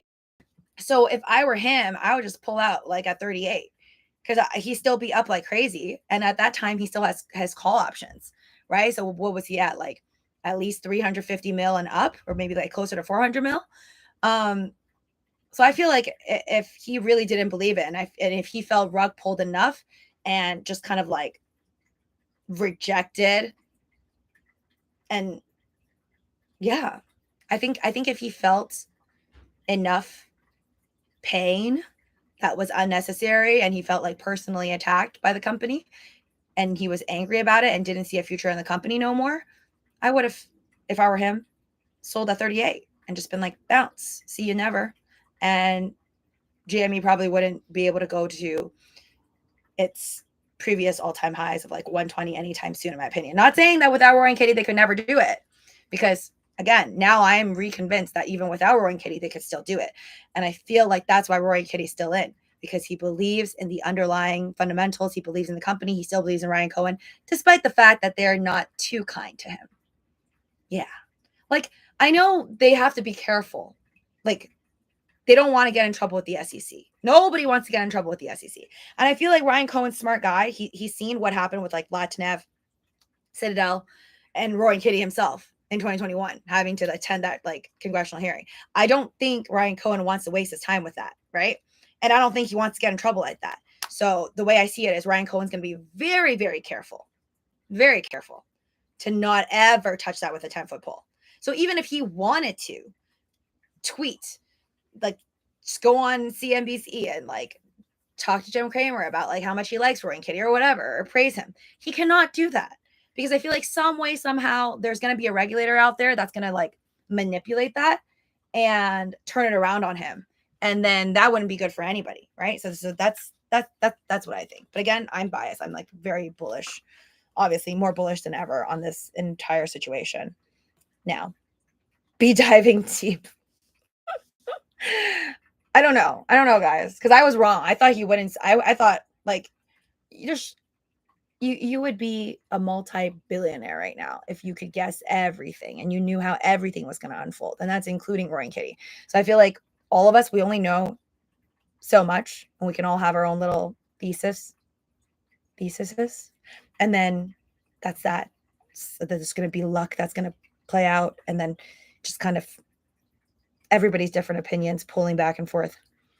Dope shorts. So I share my trade alerts, nearly all of them, with my members on Patreon, $20 tier. So for those of you guys that want to join, you can look down in the description below, or you can buy it per post on other paid subscriptions, link down below, or chat with me on there and ask me about my positions if you're already on the 20 tier. So yeah, but I have Dogecoin. I'm not going to tell you how much I have in Dogecoin, but I do have Dogecoin. Am I the girl that with the Doge? Yes, yes. I mean, there's other girls with Dogecoin. There's other guys with Dogecoin too. Just saying, it's not like I'm the only one. But I see that in the comments. I see you guys calling me the Doge girl. Yes, I guess I am. I am that girl that did buy that Doge and that didn't sell at 75 cents, which I fully regret. But hey, you live and you learn, and you get into GameStop, whatever. YOLO. Okay, let's see what else is going on. I want to check out, is my Uniswap up again yet? No, my Uniswap is down. I bought the Uniswap dip, it went up, and then now it's doing the dip again. This is what happens when I get in on it. And then when I sold my Uniswap, it decides to go to $12, whereas everything else is down. Just so unfair. Anyways, where are we at for the rest? Oh, I did buy sheep, huh? Okay, sorry, I totally forgot. During the dip, I bought sheep. I bought some Tezos. I just bought some Uni today. None of which is doing good. But I'm still bullish. AMC, let's see what's AMC doing today. Thank God I put really far out call options on AMC, so I don't have to be afraid until 2026. But if this thing goes and dives like 50%, then I'm not so sure about my call options for 2026 anymore. It's just crazy though. Like, somebody save AMC, man. Like, from 2021 of June, it was $360. How is it only $4 right now? This is so ridiculous. Man, I feel bad for whoever bought it $360 for AMC. That could have been me too, though. That could have been me. Oh boy. 2026. Yeah. Oh, I do far out call options, so I don't freak myself out. Anyways, let me continue with some of my listings and let me listen to him. I'll pause it to explain to the YouTube folks who can't hear it. That's on Twitch. But if you're on Twitch, you could just listen to what I'm listening to.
Sorry, I'm doing my EV lessons as I'm talking to you guys. I gotta work. Still doing other things besides just trading.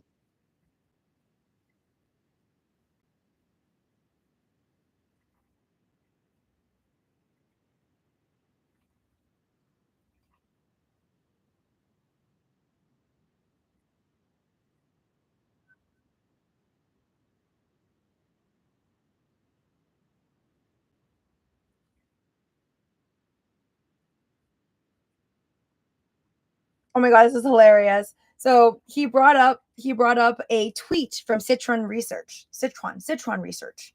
This is a tweet. I don't know if they deleted it because that's quite embarrassing for them. But this tweet was by Citron Research, January 19, 2021, and it reads: Tomorrow AM at 11:30 EST, Citron will live stream. I didn't even know they did live streams. But it says Citron will live stream the 5 reasons GameStop GME buyers at these levels at $45 per share pre-split, which would be times 4 right now. So that would be like, what is that? Like 160, 180. That would be like 180, I guess, of now. Oh, I know. Sorry. 45 split down by 4. That would only be like $10 ish, like $11 ish right now price, today's price. 11 ish today's price. That's when Citron said, Citron will live stream the 5 reasons GameStop GME buyers at these levels are the suckers at this poker game. Stock back to $20 fast. We understand short interest better than you and will explain. Thank you to viewers for POS feedback on last live tweet. So that's what they said, which is hilarious because if it went to, they're like, it's going to go back to $20 fast. That was 2021. But even like now after the 4-to-1 split for GameStop, $20 divided by 4 will be $5. And we never hit, like we never stayed down at $5. That's a hilarious part. Citron jokes on that.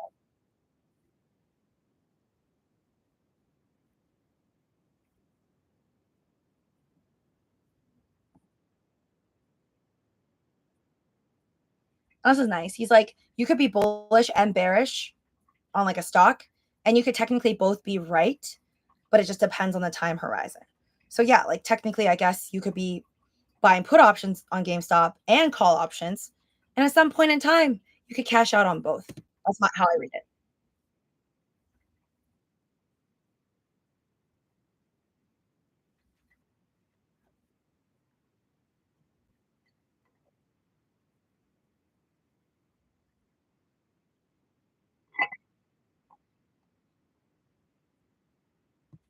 Wow. Yeah. He just said, so he's like kind of replying to the Citron research that he has blown up like on his stream.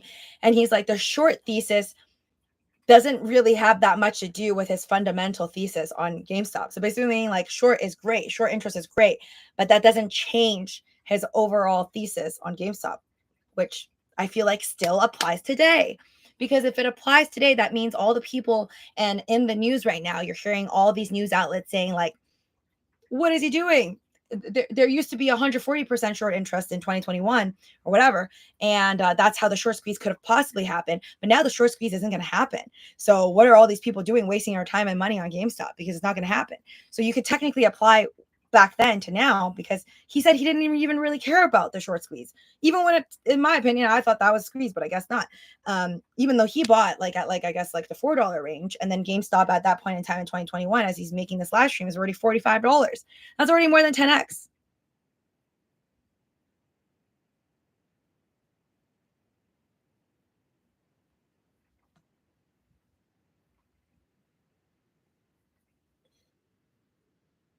By the way, I really appreciate all of you guys that have subscribed on Twitch and on YouTube.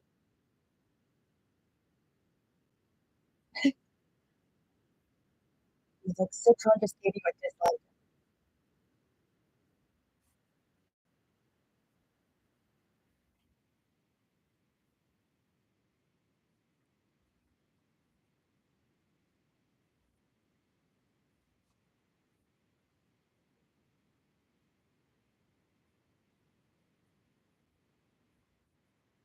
He said at $45, he even feels that at the time in 2021 that GameStop was overbought based on the RSI, right? And he's like, if you're just in this thing for like 2 weeks, then you should be a little bit cautionary about the whole situation. So he's realistic. He's not like, oh my God, every day we're going to go to the moon, moon, moon. Like a lot of the chat, not you guys chat, but like his chat that I'm looking at is basically saying.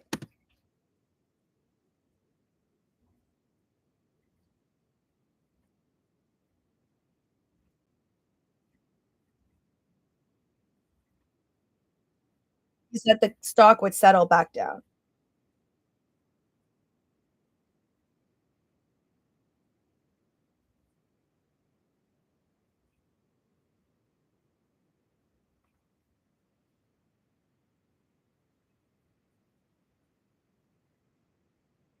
He's like, if you have a short-term time horizon on GameStop back in 2021 at $45, he's like, not financial advice, but that's like a profit-taking opportunity. So basically saying like, if you don't really believe in the stock, then that's your profit-taking moment, but not financial advice. And I think that's honestly like a pretty great thing for him to say, considering like if again, I don't that's why I don't think Growing Kitty is a pump and dumper.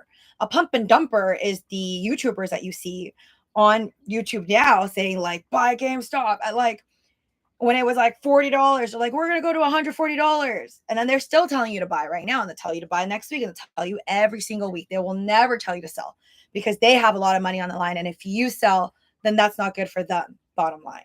So that's why I like Growing Kitty, because I could tell, like, I don't think he's trying to reel everybody in just so he can make a quick buck and then just turn around and run. That's just never the vibe.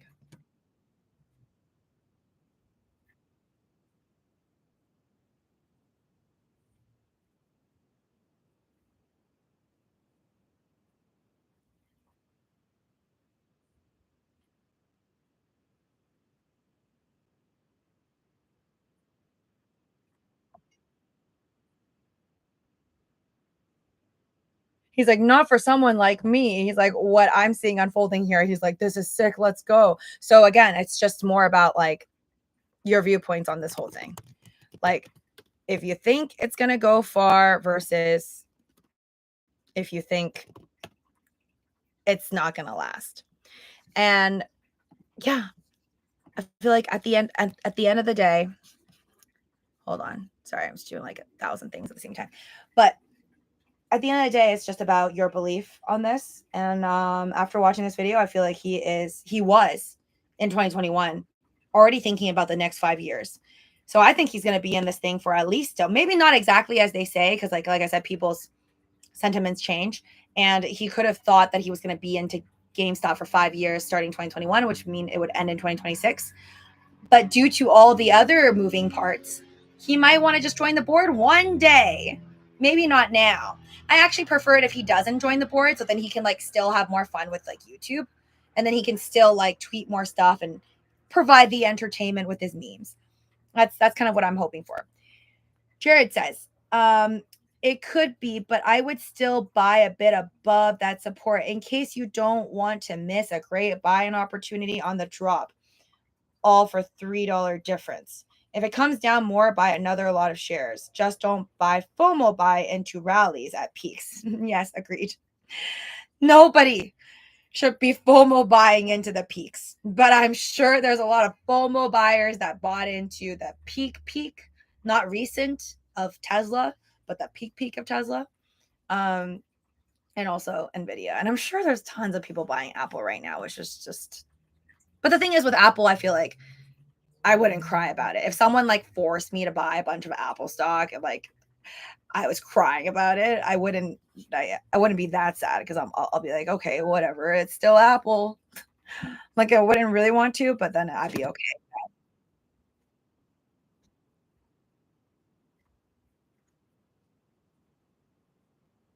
Like do this spitting knowledge.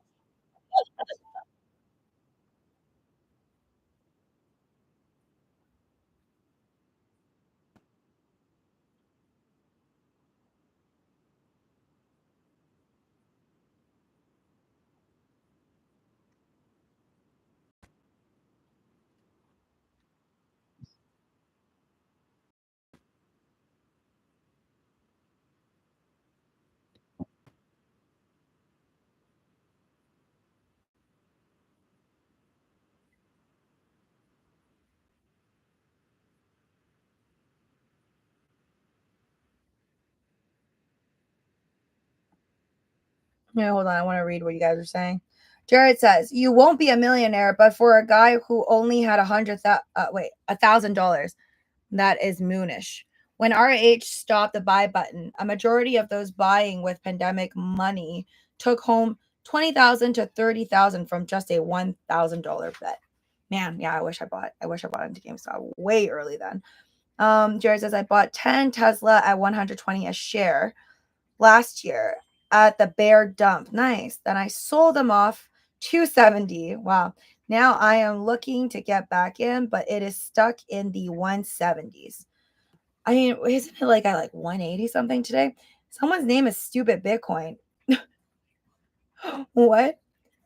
Moonboy equals wrecked? Who's Moonboy? Is that like a YouTuber or something? Sorry, not very in the know about all of this. Um, Anywho, let me go back to this. Hello, Twitch folks. Thank you so much for subscribing. Thank you, Legendary. Yes, get me that affiliate status.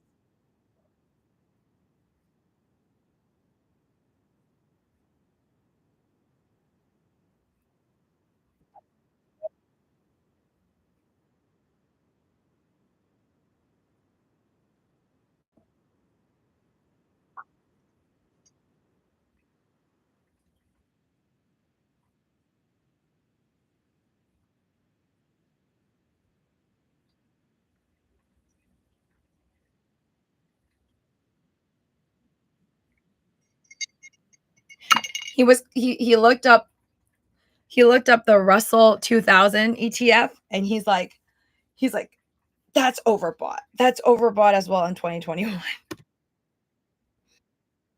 mean, technically 2021 a lot was overbought. And then I came back.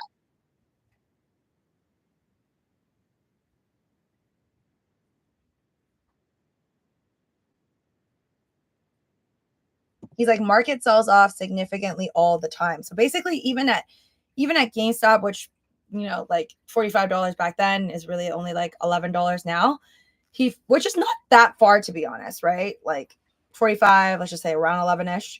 It's not that far and crazy from what it is now because we easily could dip to $20. We're at like low 20s. It's just 2x from the low 20s. But he basically felt like it could do a pullback even at that point in time of $45 a share for GameStop. And he was like telling his viewers, the thousands of viewers that were watching him, like it could happen. Chipotle has a 50-1 split next week. Really? Oh my God. How much is Chipotle? I always hear people talking about it. I never bought Chipotle. At least I don't think I did. Chipotle stock. I'm going to search it. Oh my God. Why is it 3,365? That's wild. Man. Yeah. I don't know why they didn't split earlier. That's so high. The only thing I know about Chipotle is like the recent rumors of how like supposedly a memo allegedly was sent out by like corporate Chipotle or something to their employees. Like whenever you see a cell phone, did you guys hear that? My friends told me about it. I'm not fact checked this, so I don't know if it's true, but apparently there's all these rumors about how Chipotle management told their employees like if someone's like recording you with a phone, putting it on like on social media, make sure you load up on their bowls or like their burritos or whatever. I don't know how true that is, but I'm kind of glad that you get better treatment if you do record because I make videos all the time on like food and at restaurants. So I'd much rather prefer it if they give you that extra effort because you're going to take out your phone. I feel like people are just going to take out their phones without recording anything and just like be like, yeah, give me better service because otherwise I'm going to record, everything about the fact that you're not giving me enough food.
He's like, "You don't even know," like, but this is 3 years ago though, granted, so I feel like I would be a little more impatient now if I was wearing Kitty. But he's like talking about in 2021 how Ryan Cohen didn't even state his strategy yet. So he's like, "How could people be wanting to short the stock when they don't even know the strategy yet?" But then at the same time, it's like, why would people be buying the stock if you don't even know the strategy yet? It's the hopes.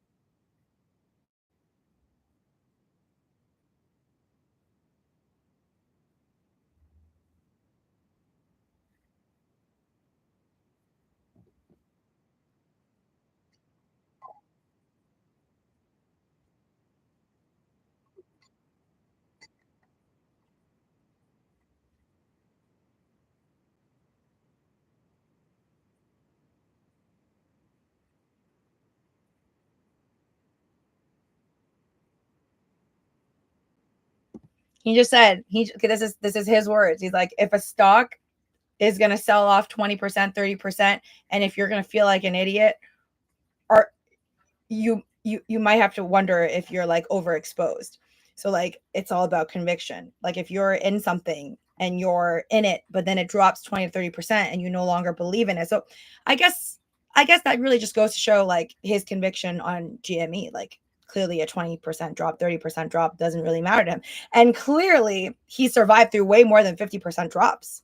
So this guy is still in it to win it, in my opinion. Again, I still really want to know how the heck did he turn supposedly only $50,000 into all this chunk of money. But again, he never said that it was only GameStop. It could have been, through the 3 years of trading, in my opinion. I don't know. What do you guys think? Actually, I'm gonna put this to we'll do a poll on this. That's also like been one of the things that I've been curious on. So how do you think RK made majority of his 100 mil plus? Just okay, so I'll put like 100% GME, majority GME, or majority other stocks, and then did some GME.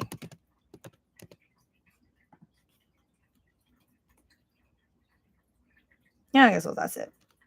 Or something else. Like maybe he won the lottery or something. I'm just kidding. I don't think that's likely. But how do you think he made majority of his money?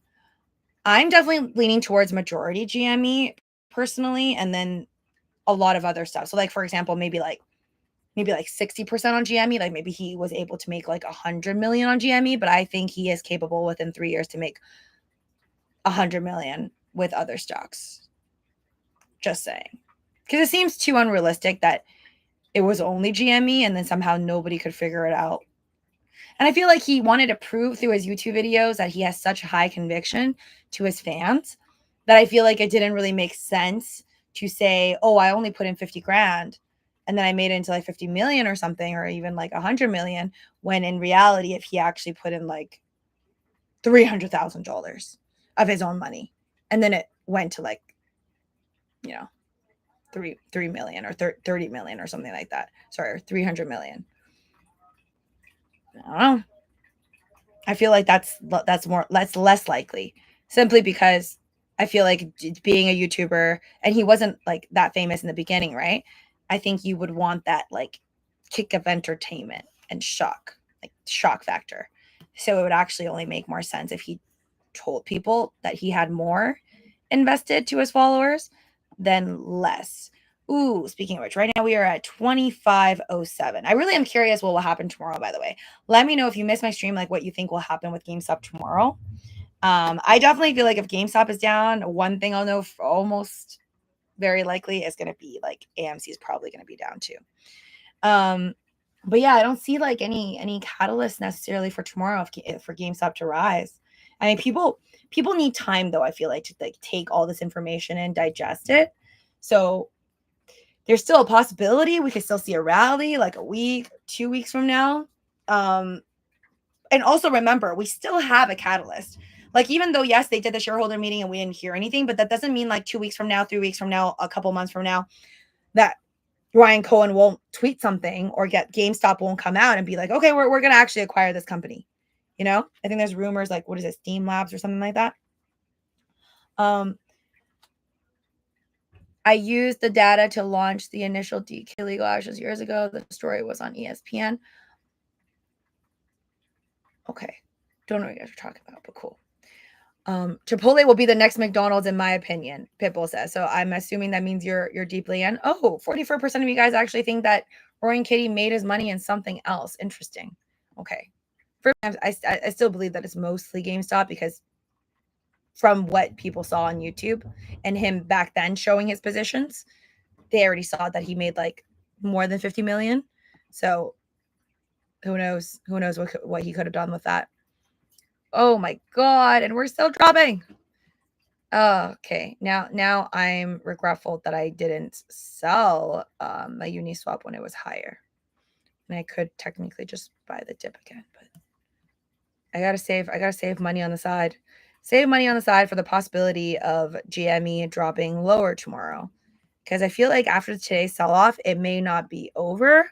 We might get actually like another sell off tomorrow. So I'll try to save a little bit of money for that and see if I'll be able to get dollars.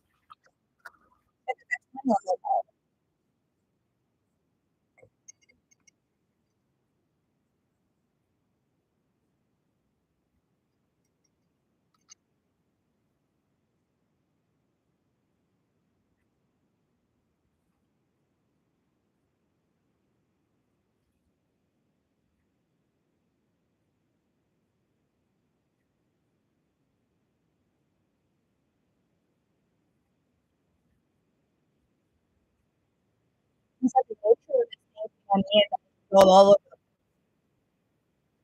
a total mess." Which kinda what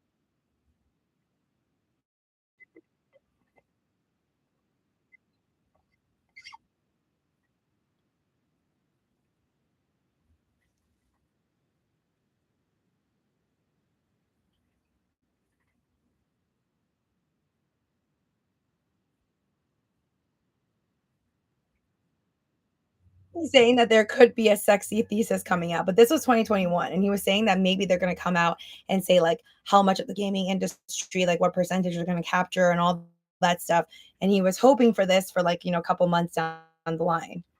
He didn't say 3 years down the line. So I think even though he does believe in it, there has to be some form of disappointment, but the disappointment has to be on it's not happening sooner than expected. The thesis.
It's 24.19, like, around the midpoint, around $24.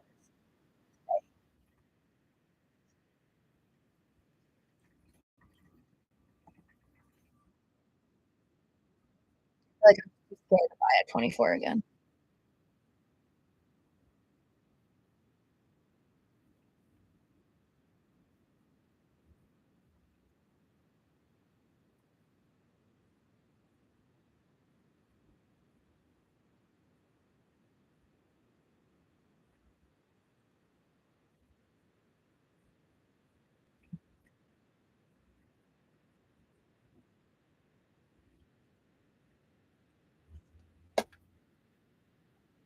Houdini by Eminem is a total GME reference. FM says, "We have to realize that nobody becomes a billionaire without the system approval. So don't expect these people to abandon that system and suddenly support your dreams." Feel like I know what you're saying, but are you bullish on Roaring Kitty? I don't know, guys. I feel like Roaring Kitty everybody everybody at the end of the day, in my opinion, is still, like, every man for themselves. Like, I feel like especially if you trade in stocks, crypto, whatever, like, you're in it for the money. I'm not saying he's not in it for the money, and I'm saying trying to help all of us make money. But I'm just gonna say my personal opinion on this is that through my people reading skills, I think he means well at the end of the day. Whether it be some portion of like he is who he is now and a little bit of ego here and there, I still think that he, at the end of the day, was trying to make fun, entertaining videos. Obviously, being monetized as well, I'm assuming on YouTube. The fun, entertaining videos mean well to like educate people instead of like screwing people over, I think is still more of his passion. That's how I see it. I don't know about you guys. Let me know what you think on how you kind of like view Ryan Kitty as a person. I feel like he obviously would like it if you know, like who wouldn't if you have a position in something and that other people are also interested. It's like when I have Dogecoin, someone else tells me they also have Dogecoin, not due to me having Dogecoin. It's like, okay, great, high five virtually. Um, I think of course he wants people to like whatever it is that he's also getting, and then you want to connect with those people, but he's not necessarily like, oh, I don't get the vibe, at least that's like, oh, he's just trying to pump up the stock and then leave everybody else hang, and then he just cashes out, even though he's totally capable of doing that anytime. I am not bullish, to Bitcoin says. I am not bearish. Rubik's, my stock and crypto code. It's literal Rubik's cube indicator on a chart. LOL. I think RK has it too. I don't know what that is. A Rubik's stock and crypto code. So it's an indicator on the chart. Okay. I've never seen that on any of his videos, but maybe if I watch enough, I'll see it. He's smart as hell. Honestly, Pitbull says he almost doubled his hand. You can't down bet. That's why I I mean, as much as I don't want to be swayed just because someone else is doing something, because we have to understand that like as smart as he is, he's not in control of the stock. Ryan Cohen and the board is in control. And there could be outside external factors that like the universe is under control of. And even Ryan Cohen and the board can't control. If something crazy happens like World War III, then like goodbye all the attendees for everybody, right? Even NVIDIA. So there's the external factors, lesser likely. And then there's the board of directors, Ryan Cohen factors, and these factors. Roaring Kitty, it doesn't matter how smart he is, he can't go above that, right? You can do all that you can. You can influence it as much as you want, but it won't go to those external, like those levels. That's how I see it. But with that being said, I think he's again like very smart, and I'm convinced through watching his videos. So even if he's out and he shows his position tomorrow and he's like, goodbye, guys, which I don't think he's going to do, because I think his thesis is correct and that there is a future. And he added to that future with himself in it. And now so many people know about it thanks to him that his thesis is more likely to reign true. That there could be certain things that Ryan Cohen and the team over there could do in the future, even though we don't know what it is. Just like he said, just like back then, nobody knew what Steve Jobs was going to do for Apple, right? And people were putting it down and just saying this and that, shorting it. Like it happened to everybody. Same with Tesla. Nobody ever thought that like Tesla would get to the heights that it got to. I mean, besides the shareholders who obviously made their millions. So I think that's a good enough argument for me. And we'll see what happens, guys. Let me, again, if you just want to stay in here and chat, go ahead and chat. I'm going to focus on my eBay listings and whatnot. But also I'm curious, can you guys hear like the music that I'm playing? You hear that? Yes, no? I'm trying to see if literally nothing. Or can you hear this music? You hear anything? It's not Roaring Kitty I'm playing. Faintly. I think you louder.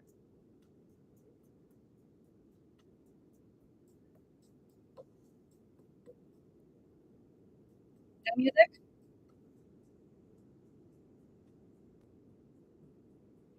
You guys can't hear any.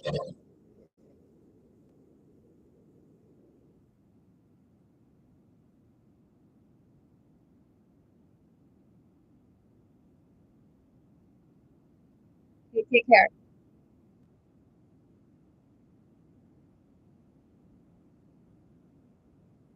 Okay, thanks, Pitbull. All right, cool. All right, all right. Okay. So I kind of get the gist of it. I feel like now I've learned that if I have Streamlabs, if I just have my YouTube on, you guys can hear the background. But if I have Streamlabs doing Twitch and my YouTube on live stream at the same time, YouTube can't hear anything like any of the music that my laptop is playing. So weird. I did not know that's the way it works. But that's kind of it. Like I'm glad that I figured this out because that means I could do like future dancing, like music videos, K-pop, whatever I want on Twitch and stream it on TikTok at the same time. But then YouTube just won't hear it, which is really good. Because you're not supposed to have that type of music if you don't want to be like demonetized on YouTube. So okay, cool. So anyways, I'm gonna be here. I'm gonna be doing my lessons, and if you want to hear the Rory and Kitty stream with me with my commentary, that'll be on Twitch. So thank you, Legendary, and those of you guys that also subscribed on Twitch, I appreciate it. FM says I see RK like a Luo versus Wall Street. It's crazy how those YouTubers who hyped up AMC flipped their stance overnight. The system learned from 2021 and now hires these guys to control retail emotion. Okay. I don't know what that is, but YouTubers. The thing with YouTubers though, I don't know exactly like who you're referring to when you say like they changed their stance on AMC, but I think the thing with YouTubers that everybody needs to understand as a cautionary tale is YouTubers, especially the bigger they are, the more money they make. It's obvious, it's a given. If you're monetized on YouTube, you want to grasp attention. So a lot of the times you're going to have like the clickbaity titles, clickbaity like thumbnails, and you can't even like blame them at that point, to be honest, because I get why they're doing it. Like some people maybe need to feed their children or pay for rent. It's like a job. So that's why you guys like have to take everything with a grain of salt. Like don't trust everything you hear. Think deeper into why they're saying what they're saying. Are they saying it because they're paid to say it? Or are they saying it because they just want you to diamond hand the position that they want to then dump on you? Very likely for all those reasons, right? Or they're just doing it not like to do any like bad hard stuff. They're just doing it because again, like they're just monetized and they want to like bank off of that or sell you a course or whatever. So I think at the end of the day, just all of you guys need to be careful, including myself, because I get swayed by like that's why I like to look at like all these different YouTubers, the ones that are monetized, the ones that may not even be monetized, 2 million subscriber YouTubers and the 200 viewers or views YouTube videos, just to see like different opinions, because I feel like everybody's opinions are very, very different, but you have to see both sides. kind of like politics and the news. You shouldn't just watch news from just purely the left or the right. You got to get a little bit of everything, and you have to make your own stance on it, is like how I see it. Stupid Bitcoin says, I can make a large language chat bot based on any YouTube channel in 15 minutes. YouTubers don't know this. It makes a database video content and you can ask it question. That's so cool. You should do it. I mean, I don't know how to do that. But if it makes you money and it's helpful to other people, I think that's cool. You should do it. Definitely. I mean, I feel like YouTube it has its biases, like I just said, but it's still a great place. And I feel like that's why Roaring Kitty will still continue to make videos on it too. Like, well, I hope he does. Because it's just a good spot to share ideas and information and connect.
He's saying like just because someone's short doesn't make them wrong.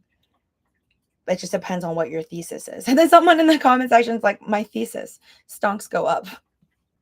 Anyways, he also talked about how, like, I guess in 2021, this is Ryan Cohen, like, was buying up shares at the 16, I guess I think he means like $16 range. But again, do your own DD. And now I'm thinking, because Ryan Cohen, I don't think he bought recently, right? I don't think he bought more shares recently, or how that works. But is he able to like buy more shares? And if he does, isn't that a very like positive future for GameStop? And do you think that maybe he's not wanting it to go sky high right now? Because what if Ryan Cohen actually wants, what if everybody on the board wants to like add on to their positions and go to the moon together with everybody else? Just a thought. Just a thought. But I have no idea. I don't know how this works because he was buying before he was even chair and before CEO. So I don't know how that works. Like, is he able to just like get a bunch now? Obviously, I would assume you would have to file for it if you do want to get more. Stupid Bitcoin says Bruno could see into the future because it had others in the movie upset with him. Bruno is sad in the pic. Wait, hold on. Oh, okay. Private use only at this time. I don't care why those YouTubers did it, but it drives me crazy that people still fall for it again, FM. Well, yeah, you can't help everybody. That's what I learned in life. Like, you can only say what you want to say, and you hope that people can learn and understand what you're saying and help them. But not everybody is going to learn. That's just the way of life.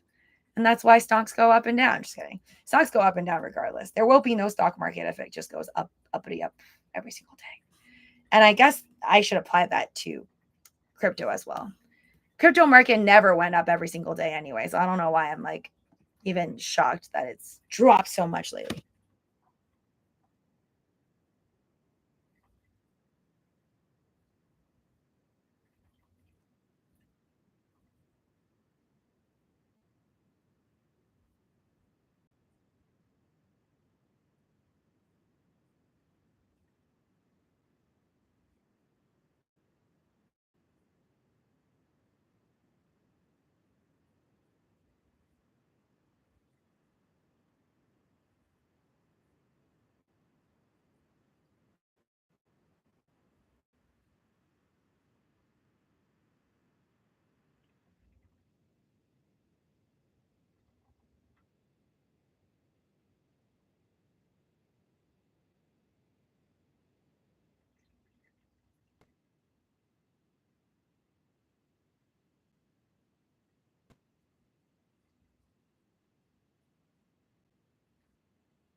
Actually, I want to ask you guys, I want to do a poll over here on YouTube.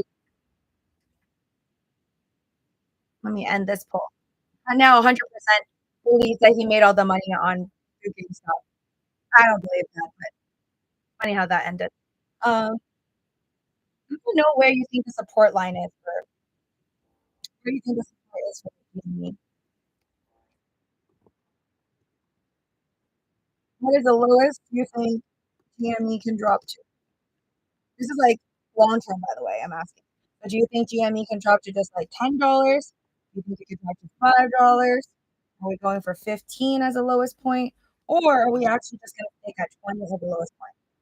Because I'm leaning towards I think 20 is the lowest point, but I don't know. I could be wrong. We'll see what you guys think.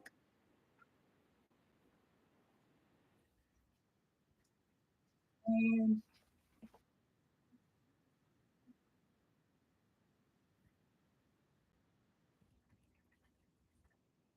my God, I'm only 44 minutes into this live stream. These live streams are so long. Those 4 hours. I don't know how he did his job while doing this. Maybe he already stopped working by then. I don't know.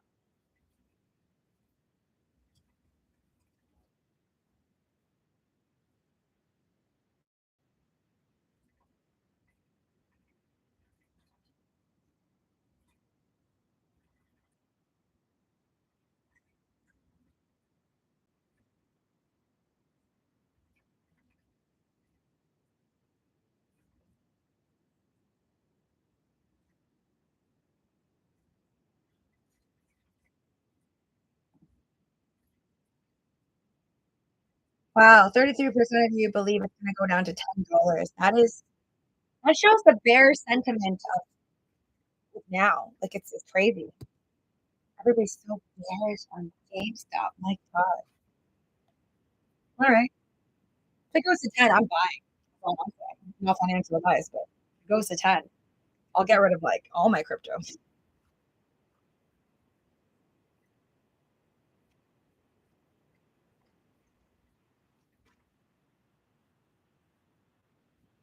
Because I feel like just hold and chill.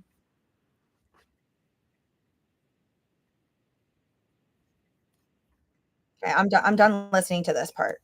So, anyways, since you guys can't hear any music, I'm going to be playing music and only the Twitch people can hear it. I'm going to be playing my K-pop. Oh, I love it. This is great. But yeah, I'm just going to end my GME conversation. I mean, we can still talk about it, but I'm just going to say, to sum up everything, as a noob trader, I don't know much. I can't explain much about deep into the economy and the stock market and GameStop's balance sheets. I can't properly tell you how to, I don't know how to read charts. Like, besides any of this, I'm just going to tell you like my main reasoning for buying GameStop and how I am going to buy at $10. It's just simply, I just don't think it's over. I don't feel it's over. And I have a strong conviction on it popping off. How many times will it pop off? And how far this thing can go, and will we reach 120? I have no idea. But I just don't feel that this momentum just goes over like here, because I still believe there are catalysts.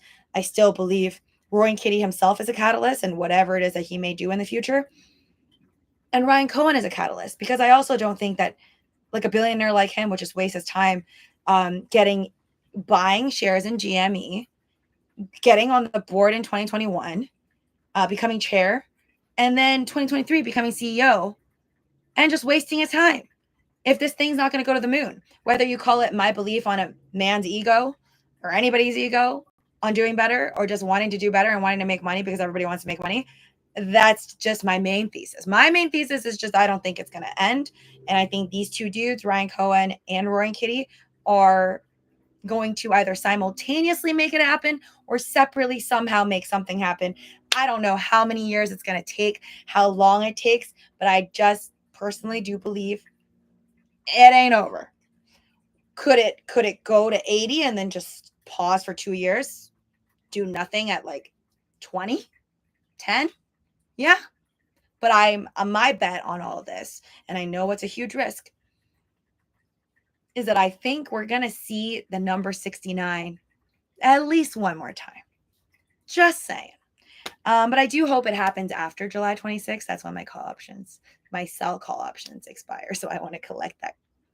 I want to collect my credit and still like have my cake and eat it too. That's my game plan. Anyways, now I can listen to my K-pop. You're not gonna hear much, but if like you guys say something or whatever, I check in the chat later. I'll respond to you. Otherwise, gonna chat amongst yourselves. Let me listen to my K-pop. Let me do my listings and work. It's going to be a long stream, because if you don't already know, smash the like button. By the way, I appreciate you if you're from YouTube, but I'm also streaming this on Twitch. You can find my Twitch account. I think it's just also just Living with Lucy. But I'm streaming on Twitch. I'm trying to do it like as long as possible. I'm like, go hard or go home. I usually like whenever there's a requirement, I like to hit that requirement. And to become an affiliate, I need like many hours of streams and multiple streams. So I'm trying to get my 8 hours and just finish it like today. Just kidding. I don't know if I'll be able to actually hit it today, but let me play my K-pop since you guys can't hear it anyways.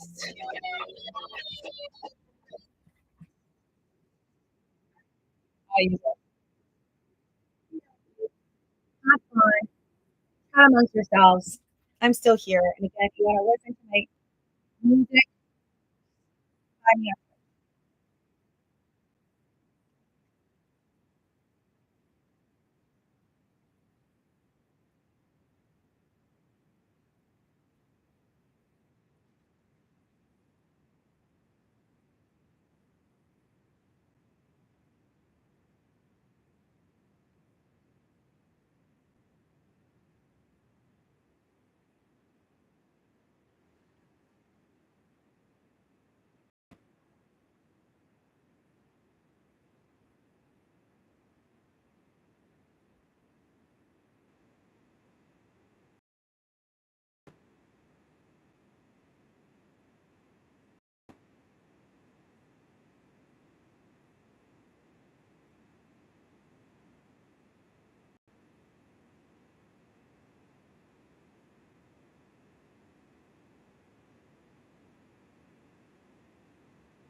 Ooh, GameStop, $25.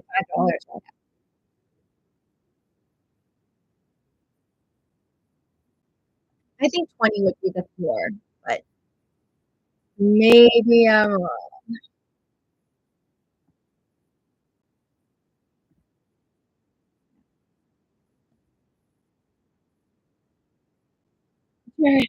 RK has to sell all his shares and drop to 10. I don't know. Are we sure about that? I don't know. I don't know how to do math on that. Oh, okay. GameStop was $10 without RK. You need to remember that GameStop was $10 without RK, but now there's so many more people either stuck, diamond handing, or actually like myself believe in it, even if RK leaves. So I think it's gonna be more than 10, even if you leave. Just say, just say. I feel like when it was at 10, a lot of people already thought that he was out, like that it was already game over. At least I know that's what I thought. And like nobody cared about it. Nobody that was never in GM really cared about GM for like the last couple of years. People were like, oh, we're in Kitty's spot. He made his millions, but it's done. But what do I know? We'll see. If it goes to 10, I'll just sell everything. but but if it goes to 20, I think that's enough. Maybe even 21. I didn't see 21.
Bob says only have 63 shares, could care less. Real question is why don't you have 69 shares though? You don't believe in it enough?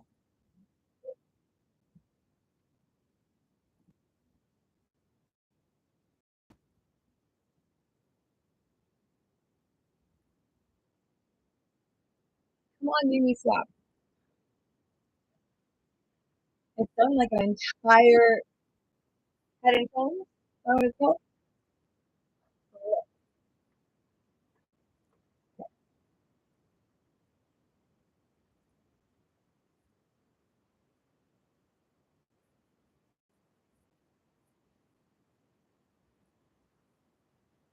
No, no. Crypto's kind of expensive.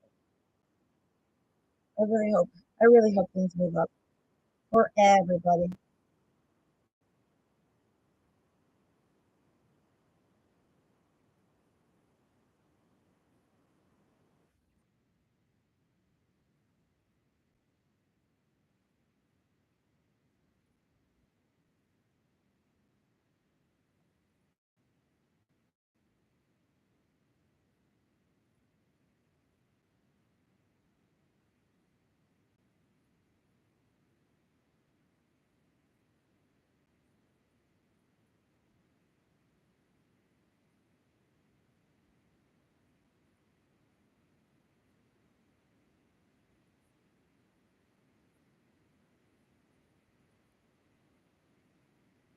PJ Lord,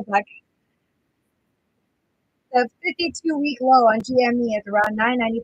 So yeah, I think it could go as low as 10. Well, yes, I know where it started, but I feel like the fundamentals of the company has changed enough that that may not be the case anymore. Because I think it deserved to be at 10 when it was 10. Don't get me wrong, but I'm just saying that even without Roaring Kitty, and even if it starts dropping because we have less momentum, right? It's just in the news less. I feel like it will naturally go up. But I feel like for those who are still holding it, that are waiting for like either 30, 60, not saying that they're going to see it, but there's more possibility of real investors that just want to see it long term. Now that this company, once again, a company with around 40% of its entire market cap in cash, is a pretty strong company, in my opinion. Just my argument. We'll see. I don't think it's going to hit 10, but I could be wrong. We'll see what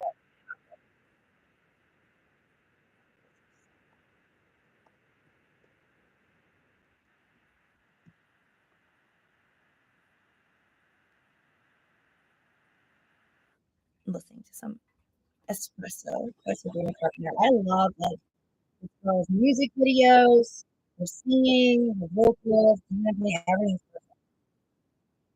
I feel like I didn't like Sabrina Carpenter in the past, and I really like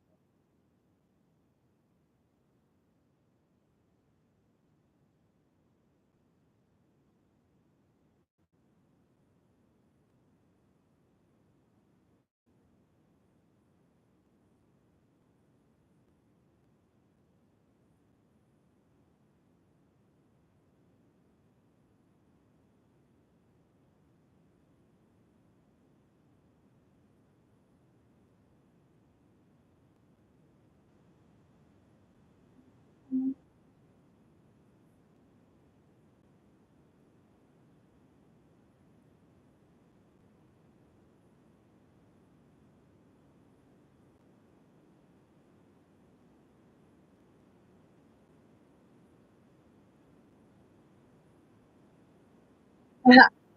Yes, sure. It's like won't hit $10 unless Ryan Cohen pulls an Adam Aaron and does a reverse split or another ginormous share offering. And I feel like they won't do like they can't justify another share offering unless the price goes up like crazy. Which at that point in time, maybe they will because honestly, I wouldn't really blame them if it goes to like $60 and they do another share offering. So then they can have even more cash to kill off more shorts, right? Because isn't the whole point to build a company so strong that you have less people shorting you as well? And then you can use that money to, who knows, maybe do more stock buybacks in the future, slash actually do something innovative and creative over here. That's what I think. Um, so I feel like I won't blame them if they do sell off again at like the 60s range, if we can even get up there.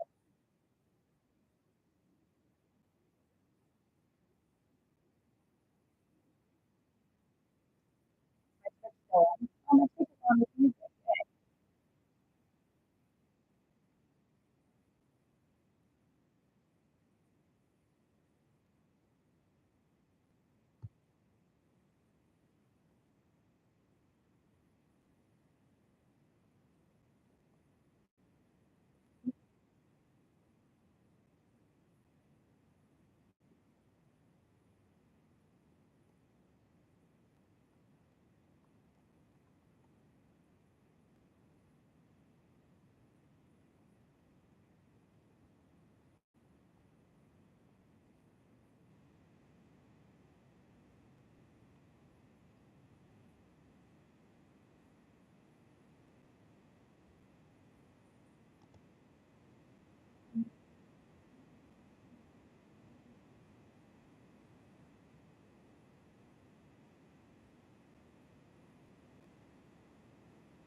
I got burned in AMC way too many times, man. I know about AMC, but I blame myself. I could have gone out in the green many times over, and I just chose to stay and stay and stay. But pray for me, 2026 are my call options expiry for AMC. I just need it to like do a little dance. Even up 60%, I'd be okay. Like, doesn't even have to 2x. So we'll see. We'll see.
I'm just trying to decide if I want to buy more units. Well,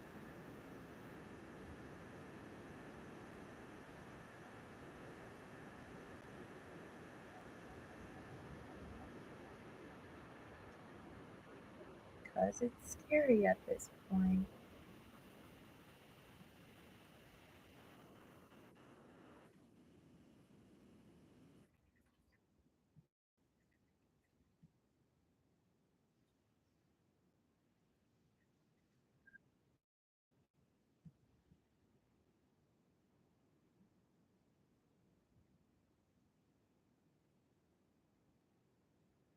Doge moving slower.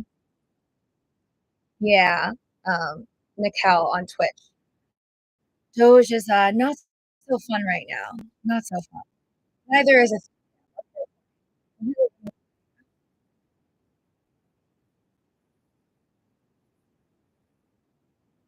but it's tempting. Like this could either be the dip, the last couple of dips before all the crypto just starts going to the moon. Because I do believe that I personally believe, again, not financial advice, but I personally believe that crypto is going to move around election time, so like October, November, which gives us a couple of months. So this could be the last couple of dips before the ultimate like takeoff, or not, and that's the risk we take.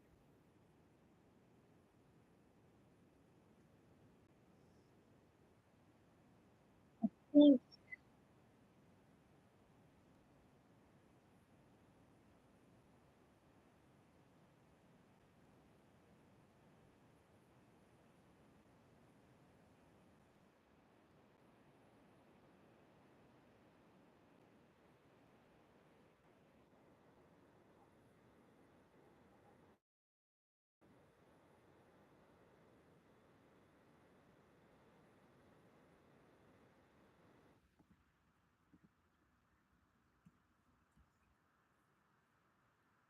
yeah, I think I'm so bullish.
I totally forgot. Markets are going to be closed June 19th.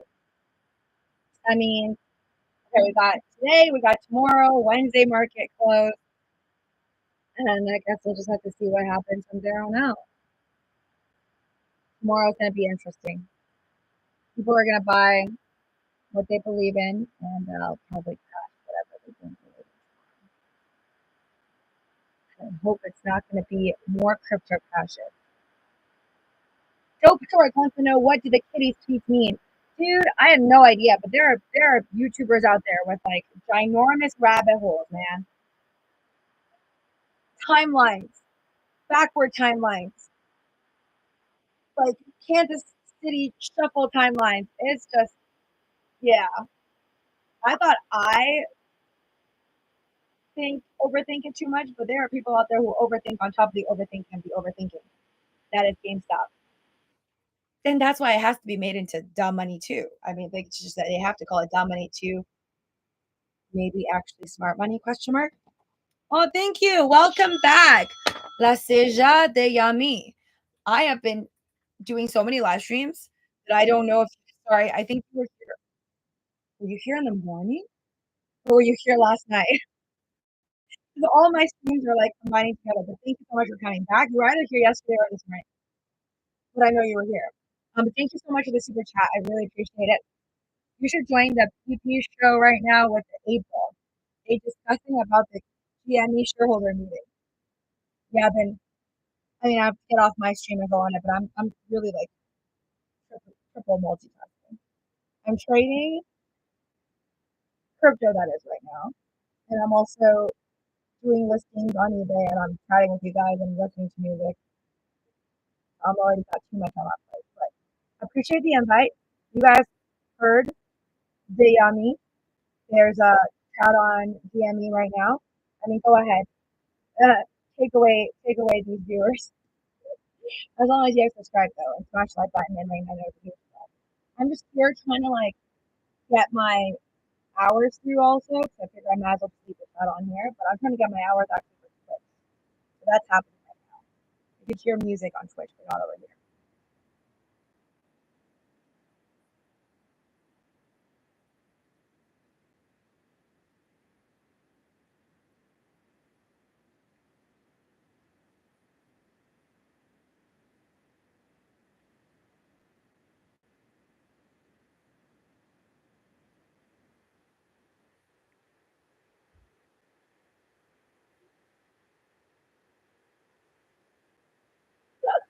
Wait, what? Hey, wait. So you were here. I know you were here. Then you were here last night. Last night when I did a stream till like 1 a.m. But this morning I was here. This morning I did a stream at like 9:30. Oh my god, it feels like 10 hours has passed. But I guess the shareholder meeting was like 9:30. It just was so short though.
Oh no. Uniswap. I'm gonna cry if Uniswap goes back down to like a month ago. Uniswap was $7 something.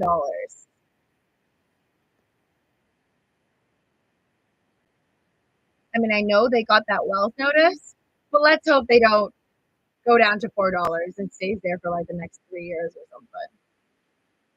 In terms of going back to $42 though, their all-time high, I think that was 2021. We're just gonna have to wait that out.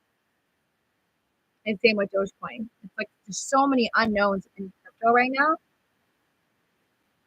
It's insane. And when is my Robinhood?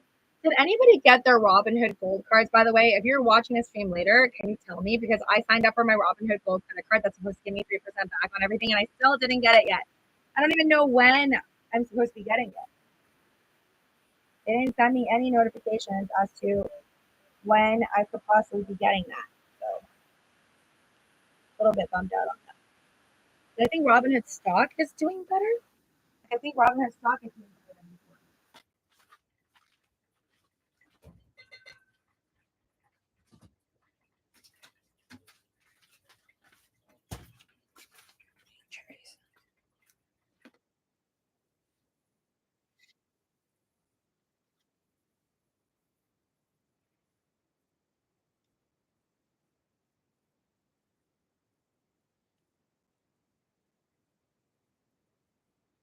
Oh my God, Nicole.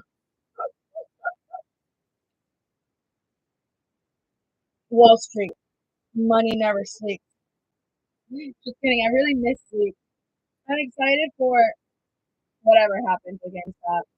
I'm just praying, like praying real hard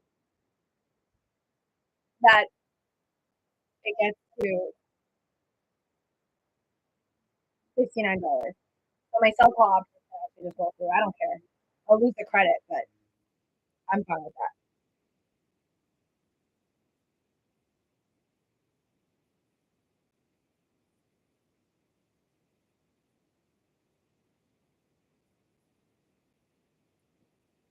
I feel like everyone's just a little discouraged from today. Like that shareholder meeting.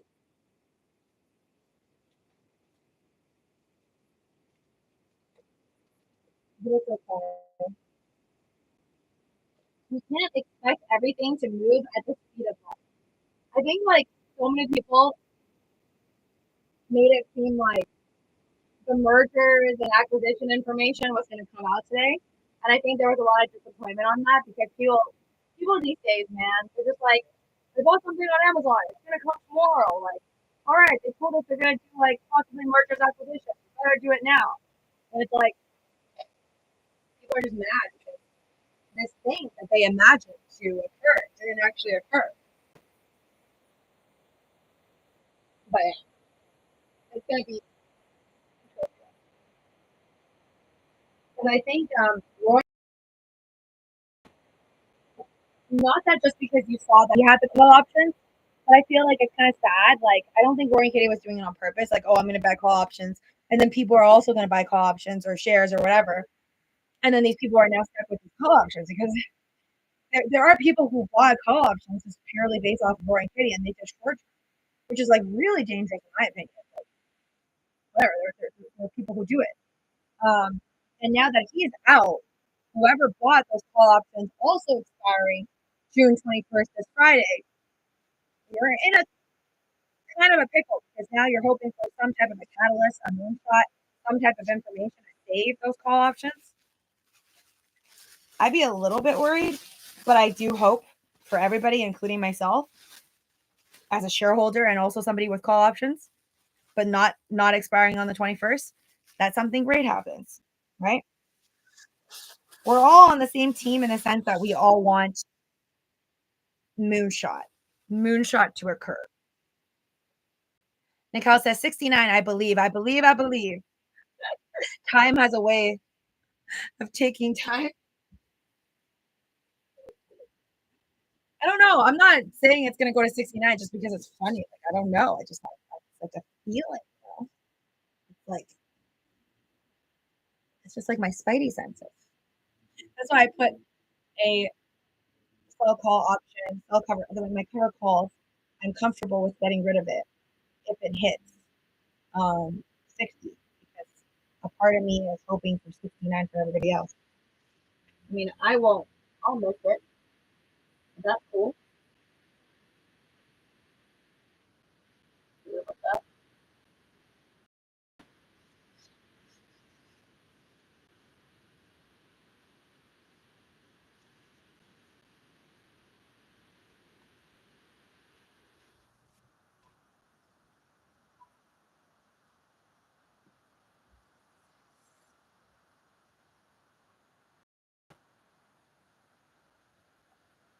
Huge dip happening on Uniswap.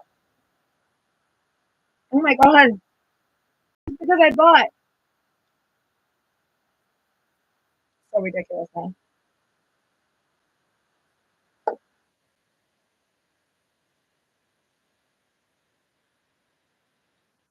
I feel personally attacked by Uniswap.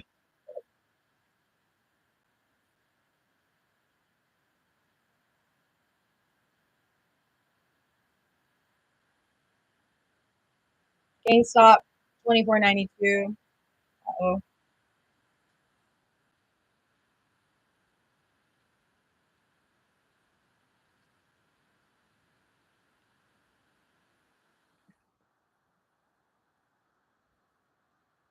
Okay, like I don't. Yeah, I'm still gonna stick with my belief that I don't think I'm gonna see $10, but fine if I see $10.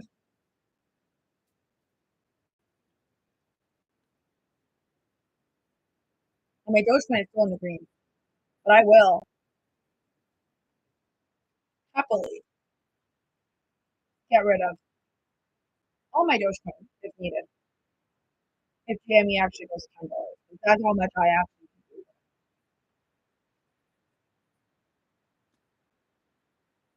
Not financial advice.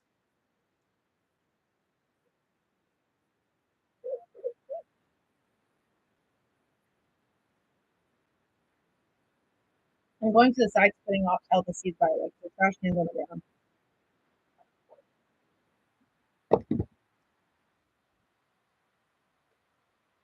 Cherries are so good.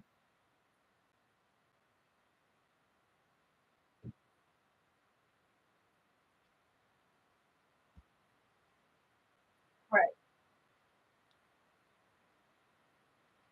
what am I doing on Twitch? Yay, you guys are awesome. Still got some people on Twitch. Sorry, Nikhil. Oh, you're on both. Oh, you're on both sides. Okay, Nikhil 3000 says on Twitch. Doge moving lower, very tempting. Bought more at 12.8. Good for you. Who is GME's biggest competition? When retail jumps in, all will explode. Okay, got it. Legendary. I will. I will. I think I just posted something on there. But GME's biggest competition. What is GameStop's biggest competition? I don't feel like GameStop really has competition. I mean, just straight up like Amazon. Games being sold by Amazon, I would say. Like what would be GameStop's biggest competition? The other internet sales of games that's causing people to not feel like the need to physically go to the store to buy games. But then I feel like again they need to bank on the inhuman interaction. Because if you're just gonna do like online versus online, it's gonna be quite hard. I think they need to win this game by just win this game at GameStop. I feel like they need to win this game by simply getting more personalized, inhuman interaction. Like double down on that. Those are trying to fix it, but it's not fixing. Okay, whatever. I think they need to do better on. Oh, I got a notification for Doge going down lower. What is happening? Why are we crashing so badly? Okay. Is Sheeb also going down too? Okay, Sheeb is at 0.00001920. Also terrible. Dogecoin is at 12.8. Good lord. Yeah, this is depressing. Why is today so terrible? Okay, I'm around. I'm just gonna listen to my K-pop, try to forget about how bad the markets are. Drink my water. do my eBay sales because, who knows? Maybe I might be, if everything goes, not my way,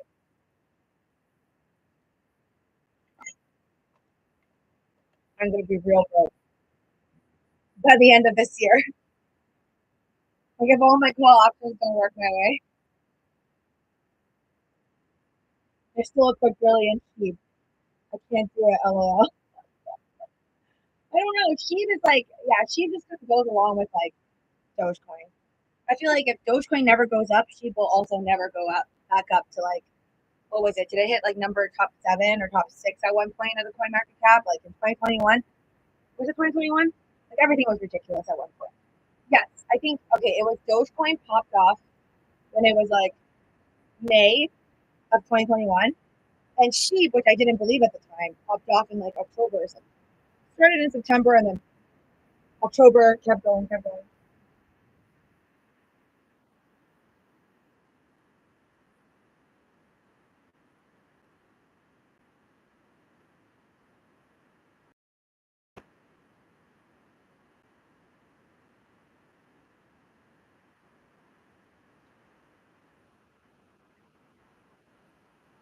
Wow, how many hours? Oh, I did 3 hours already. I gave 3 hours to my Twitch. Love it. But the problem with me though, I will say, I'll just fair warning. I do recommend following me on X, where I think I'll always be forever and ever, as long as X is always around. But for Twitter, just follow me. That will be where I will be updating. Like if I have any other new platforms or any other platform, I'll just have my link be linked there or whatever. But even though I say I want to like become an affiliate at Twitch and like monetize, uh, I can't guarantee I'm actually going to be there all the time because I also wanted 1,000 followers on TikTok and I wanted to be able to do live stream and have 10,000 followers there. And I got that on TikTok. But now I'm just like so busy. I don't really put out the time to do live streams on TikTok.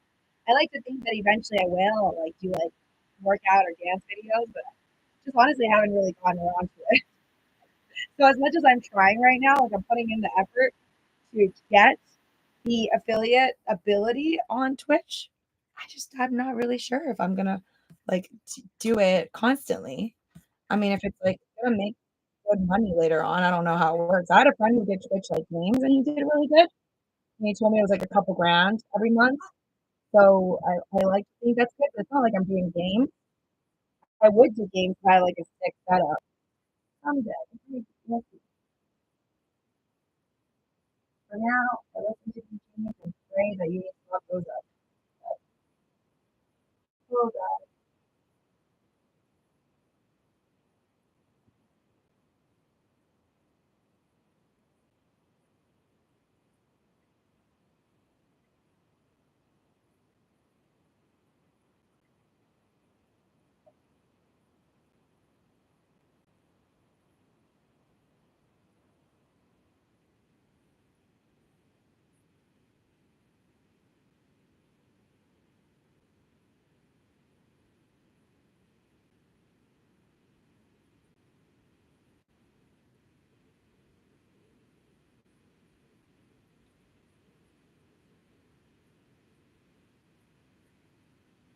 Oh, okay. She was 8845. So what is it now? Like 19?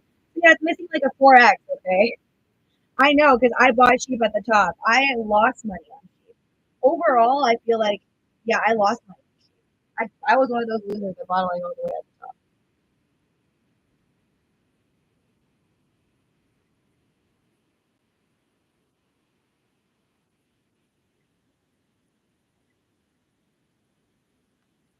Mm-hmm. Okay, let's see what the prices are. Oh my god, I just feel like every day I look at the coin market cap and it's like getting more towards, or it's way and way further from greed. We're at neutral right now. Ooh, Ethereum dropped 3,494 now. We're under 3,500. Even though I have the most hope for Ethereum. Wow, Doge. Oh my god, oh my god, oh my god, oh my god. Uniswap, don't drop below. So if I look on like the entire coin market cap, Everything is in the red for the last 7 days except for XRP, which is actually up 1.62% in the last 7 days, Toncoin, which is actually up 5.30% in the last 7 days, and then Uniswap, which is actually up 1.68% in the last 7 days. So, yeah. I hope we can keep that up. No, Karen. Fair game for everything.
I don't know if I should stop looking at the market because I feel like the more I look at it, the worse it's getting.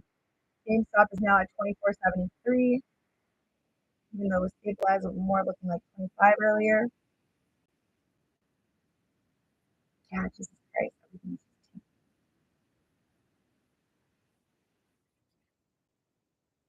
Oh, looking at those things makes me want to cry.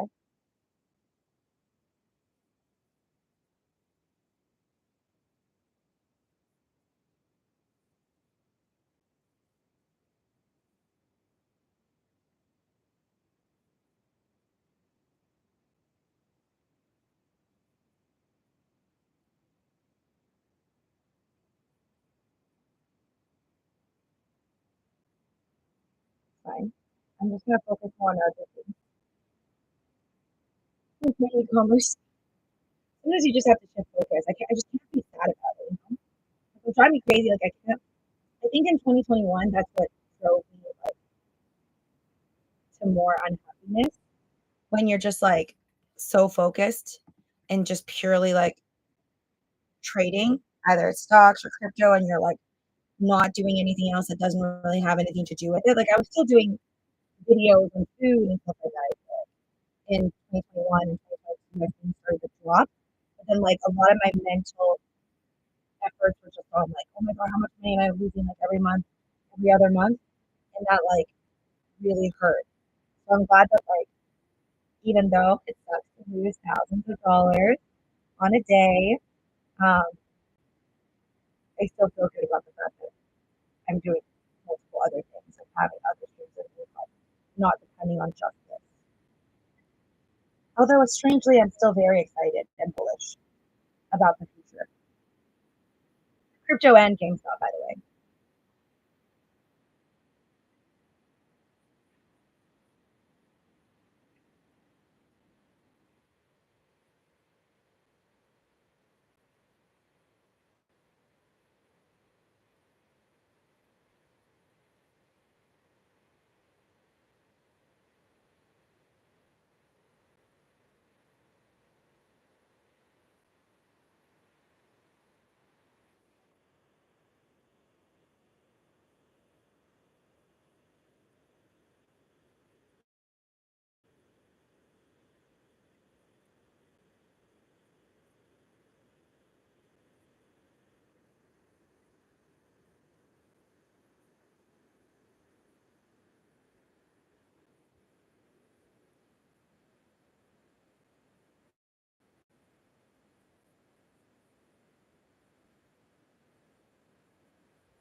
Oh God, yeah.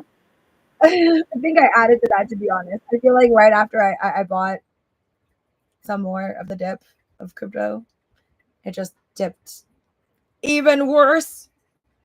Thank God I didn't buy GME, right? I feel like if I bought more GME today, I would have for sure gone to like $19, man. Ooh, rough day, man. So proud. But I thank you guys for those of you guys that have been supporting this video for this long. You guys are amazing. We give you guys some.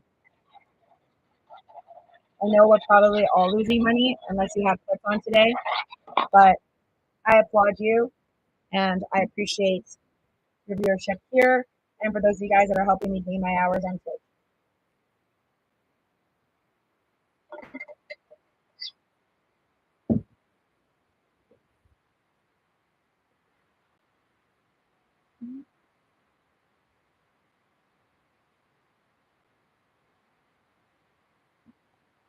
Legendary is like, we got to get you a gaming setup. If I have enough time, I swear towards my future, if I can make enough money on the stock market to live a life like that, I would love to stream all day long and just play games. Because who wouldn't want PewDiePie's life? I mean, I would take PewDiePie or Mr. Beast. I would love what they do. It's just awesome.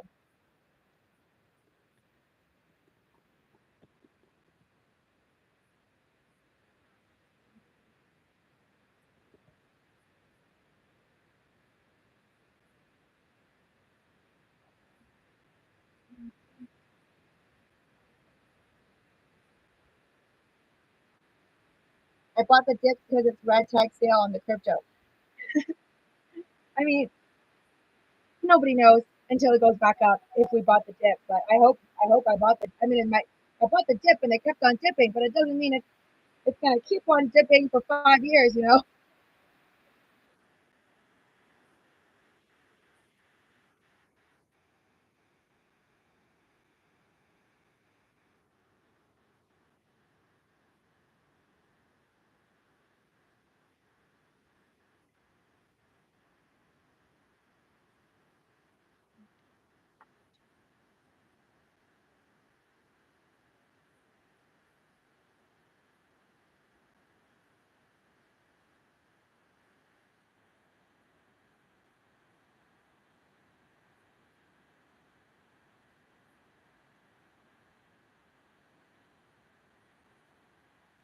Hi there, J James. Welcome.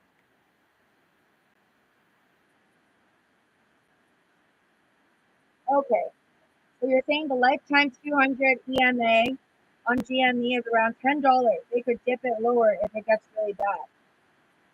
See, okay, I get what you're saying. However, I go by. Okay, you're talking about the charts, right? I'm thinking more of the fundamentals. Why was it at $10? Because nobody believed in it. Roaring Kitty wasn't back. The idea, well, at least I believed in. I think most people also believed that it was a shocker he came back because everybody thought he just peaced and he wasn't going to come back because 3 years is a long time. That's why I argued that I don't think it could go back to exactly around maybe 12, 13 even as the lowest next support line. But I just don't see it going back to exactly $10 because that was like kind of like the lowest you could have gotten into it. So I'm talking about the fundamentals. The reality of the stock, the reality of this company right now is no longer a $10 value, in my opinion. And I think like you don't have to be an economist to see the difference, right? Because it used to have about a 1 billion cash flow and it was worth like, what was it at before Roaring Kitty came back? Like, I don't know, 5 billion. Now it's like closer to 10 billion. I guess now it's sliding down to like 9, 8 billion, but whatever. 9 or 8 billion dollars, and it's got 4 billion. So that's like almost half of its entire market cap in cash that they could do whatever they want with. And even if they weren't just like GameStop, somebody else said this, I didn't, but apparently in the top like NASDAQ 100, most of the companies aren't, 40% of their market cap in cash, not even 30%. So I think that's my argument on how low of a chance I feel like it could actually hit $10. Even for a split second and bounce back, I think it would be really, really hard. That's all I'm going to stick with. I just feel like even though a lot of people, and including myself, I think it sucks that they diluted the shares, but it almost did it like a little armor, like it saved it, because now it's like all the bearish arguments, you can't really attack GME. I mean, you can still attack GME because like they didn't give us a plan yet, but it's harder to attack GME now because we can one say, yeah, they're doing mergers acquisitions in the future, that's kind of a plan, and then two is that they have the cash to do it. Before it's like, okay, maybe they could do stuff, but they don't have enough cash. It's like, how are they going to do this? So it's kind of like more make believe, right? It's like when I say I hope AMC becomes a little mini Disneyland. It's like based off of nothing. They don't have enough cash. If they bullish, it won't hit $10. I'm just reading technicals. Around 22 might bounce, maybe higher. Yeah, so far the lowest I've seen it drop to is around $23. So I'd be pretty surprised if we do hit 21 like this week alone. But I also be more surprised if we could hit 21 and it not like do an immediate bounce back for the folks that actually believe in it. Like even Roy and Kitty, if he still has that like 6 million on the side that we saw last time on a screenshot, like I'd be pretty amazed if he doesn't do anything with that 6 mil, and if he just lets it like sit there doing nothing, even if GameStop drops to like, $20. But hey, who knows? The man's got a family, he's got to eat, he's got to feed. So I feel like maybe with that 6 million, maybe he'll do some other trades. He doesn't have to show us, but we'll possibly find out. Okay, what's going on? Oh my god. I wanna like break my computer if it wouldn't cost me more money to get it back. Like, this is so bad. Why? Oh,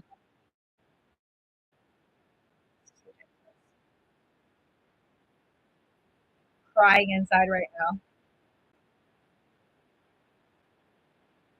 Okay. Well, looks like I'm just gonna have to bag hold a whole bunch of crypto positions that I bought the dip on that decided to dip more. I hope tomorrow's green. Imagine ending the day red tomorrow again and see another like major crypto dip or GME dip or whatever it is that you're in. I don't think it's going to dip like 30% anytime soon, though. Although I wanted to. Just kidding. Not really. But yeah, I think tomorrow would be pretty bad if we see a red day as well. But then we're just going to go into June 19th without the market. And just I'll be a little bit upset. Not going to lie. Maybe a little more than a little upset, you know?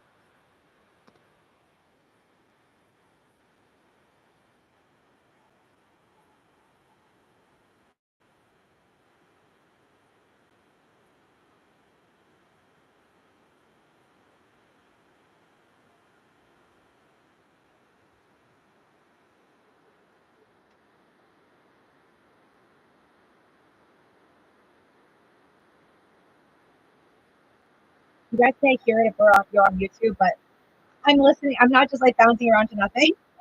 I'm listening to my K-pop. The Seraphim's Perfect Night. I think it's like when they did a collab with Overwatch too.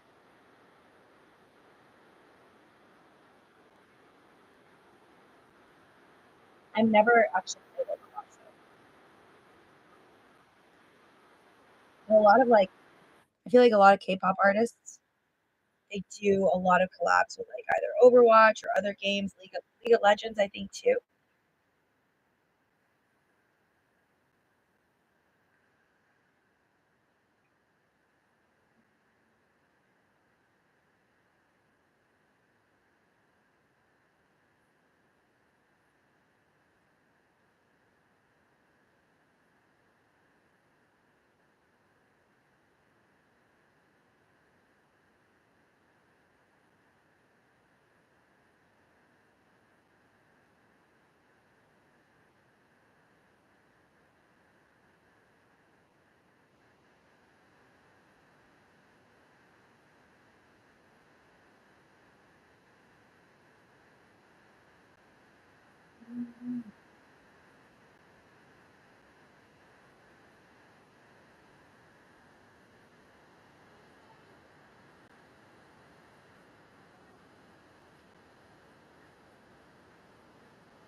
Jay James, you missed it when so basically I was complaining about it all day.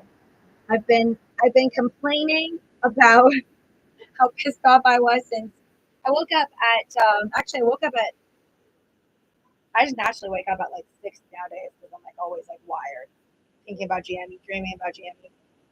But I woke up at like 6:30, I think, after going to sleep at like 4 because I do listings for like eBay and like other online sales that I do. But yeah, I slept like nothing today. I don't know how I'm surviving right now. And then I woke up at 6:30 ish, went to the market, wasn't happy. Then I woke up again at 9:30, and I did the stream and I listened to it. But then I realized you can't. They said that you can't live stream the board meeting, so I didn't. I muted it. I'm pretty sure somebody else probably did it. But I was not happy with it. What will happen to rebound? I'm not happy with it, but I also kind of predicted that maybe nothing will happen because I did a live stream where I was saying like what I was hoping for the board meeting. I was like, it'd be nice if Roaring Kitty joined, but also wouldn't be really good because then he can't make like his memes. He can't be as free and doing any live streams or like tweeting as much because obviously you have like your fiduciary duties. So I'm kind of glad that he didn't actually end up joining, and that seemed kind of like a little far stretched anyway. And I predicted that I didn't think we were going to hear about any mergers and acquisitions because supposedly that takes months and it's just too quick like for it to occur. I think I'm disappointed because I was hoping for like a little bit of substance, a little no hype because Ryan Cohen literally said today like he's not here to hype up anything. But we don't want to hype. I just wanted him to at least say something like, I'm very excited for the future that is ahead of GameStop, especially with all this newfound money that we have. Let's just hello something to I don't know keep the people going or the people that already like are diamond handing it because maybe they bought it at 60. I still that like I just thought that wasn't done properly, but then at the same time I could kind of understand like he's just trying to not get himself in trouble like with what he said, right? And he doesn't want to pump it up. He doesn't want to do what Roaring Kitty's doing. I'm not saying that he hates what Roaring Kitty's doing because I feel like he should be thankful for Roaring Kitty for the price of his stuff. But I don't think he wants to be like Roaring Kitty in a sense. Does that make sense? I feel like that's how I feel. So Nicole says, crossing fingers that Elon does a cryptic tweet. A cryptic tweet about what though? About Bitcoin or about Dogecoin?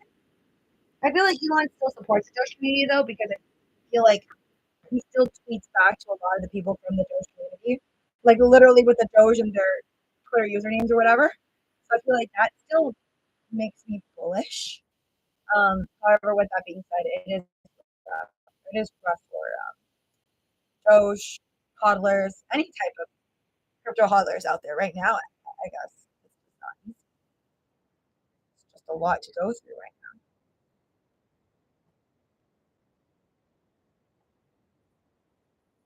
Yeah, I think I'm going to stop looking at crypto for a while. Um, what will I think will happen to rebound? I think we still have many catalysts, by the way, J. James. I think our catalyst to come of how GME could possibly move up again is one, when they actually announce, doesn't have to be anytime soon, in a couple of weeks, it could be a couple of months, when they actually announce if they do some type of acquisition or merger with GME. So that would be coming from like Ryan Cohen. If we get a really bullish Ryan Cohen tweet, that could also move things. If we get a Roaring Kitty new position update, and then boom, boom, boom, surprise, he's got more call options, or he's actually has more money than we thought he did, that would be another crazy catalyst. Those are my current ideas right now. Besides that, I have no idea how it could develop besides these things. Because I feel like even if Roaring Kitty tweeted like a wild card, just like the cards, even if he does a wild card right now, I feel like it won't have as much movement anymore.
my God, I'm actually so thirsty right now. I feel like when you don't get enough sleep, like you sleep 2 or 3 hours, you're just like, I'm out of it a little bit. Possibly not making the greatest decisions in my trade. And I usually like I keep drinking water, and it's like it's not enough.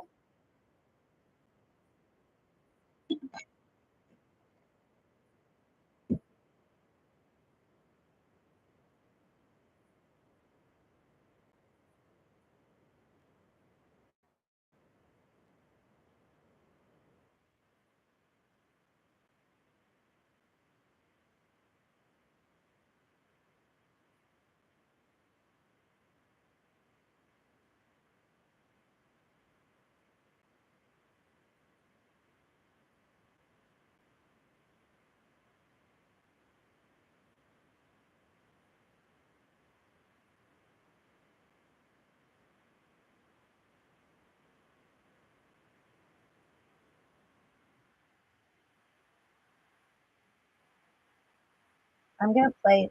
I'm gonna play the sound of the roaring kitty video. That really made me bullish today for you guys that are on YouTube and couldn't hear it because only Twitch could hear it.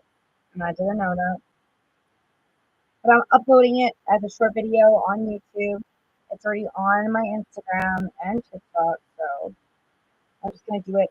But I'm gonna show it here just to give you guys an idea of why I feel like I'm personally so bullish right now and not financial advice. Do your own deep.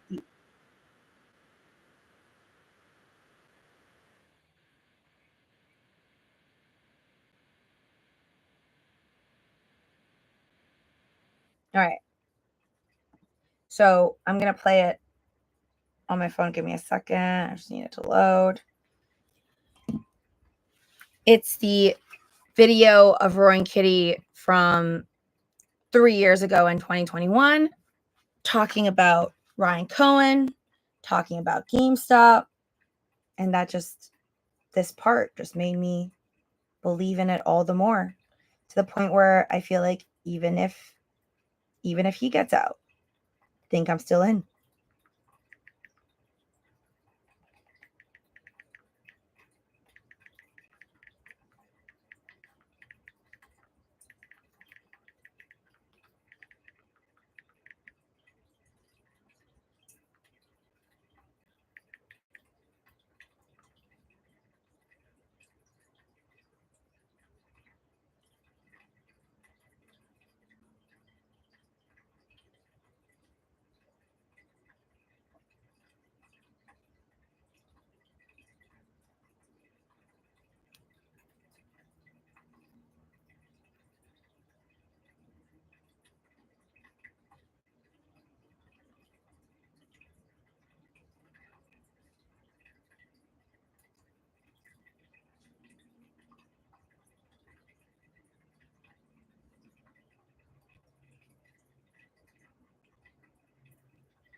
All right, hold on.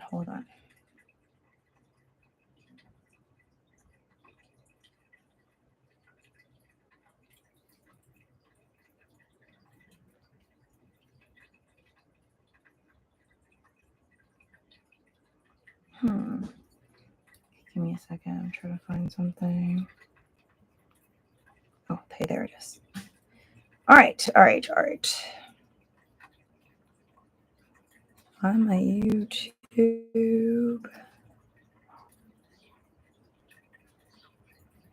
All right, so this is it. It's already on YouTube. It's on my YouTube first. We don't even know the strategy. And for some folks, actually, no, I don't want this sound on here. Let me see on my TikTok. And by the way, if you're not following me on TikTok, are they clear? Oh, Mom. That's The Lucy Show is my TikTok, the only one that I'm using. So make sure to follow me there. If you want to look at certain videos that maybe is not on YouTube. I don't know. Most of it I do repost. We don't even know the strategy. Oh gosh, everything has music in it. Which one do I not have music? Okay, this one. We don't even know the strategy. And for some folks, for some folks kind of just watching this unfolding, that's like, well, this is a bullshit move because we don't even know what the strategy is, what the plan is. And I disagree with that, of course, right? Just because we don't know what it is doesn't mean it doesn't exist or it won't unfold in that manner, right? I mean, we can debate about it as to whether or not it can be achieved. That's a fair discussion, but just because stuff hasn't been released or we haven't heard from GameStop, from the management team, from the board, Ryan Cohen, whomever, doesn't mean it doesn't exist, right? That's got that?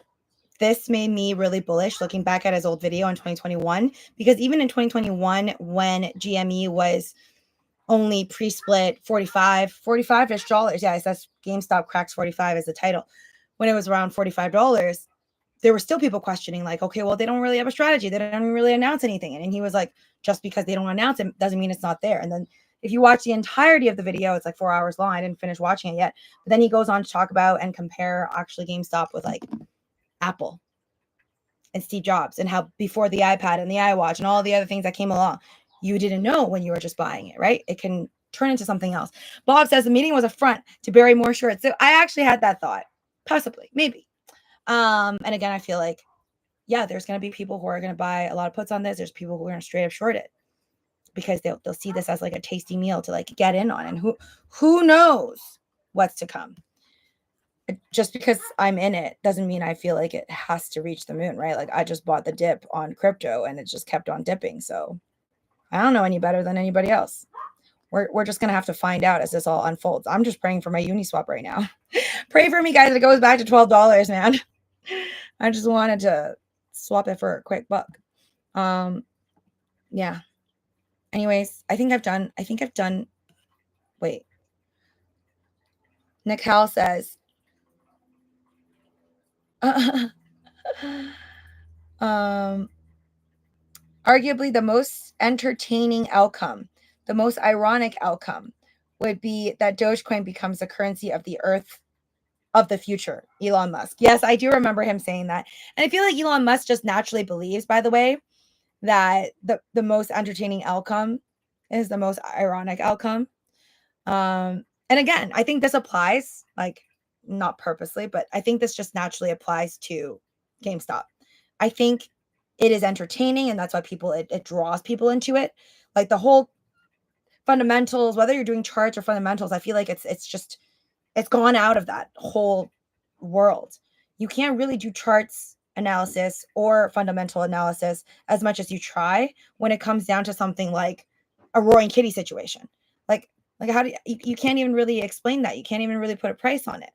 Like, don't you think a lot of these smaller companies out there, especially like AMC, would like love it if they could have somebody like Roaring Kitty to like do a live stream and talk about their company and then have it fly up to the moon and have 600,000 people watching?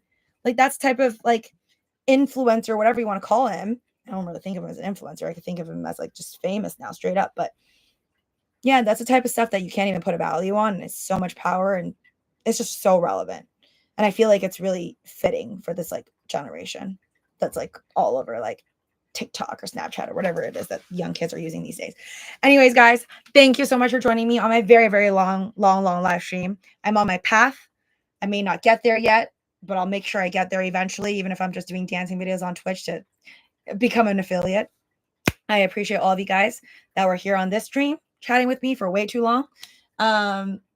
You're going to have to rewind a lot because it's been 3 hours and 44 minutes. If you want to hear like more in the beginning, I was talking more about GameStop.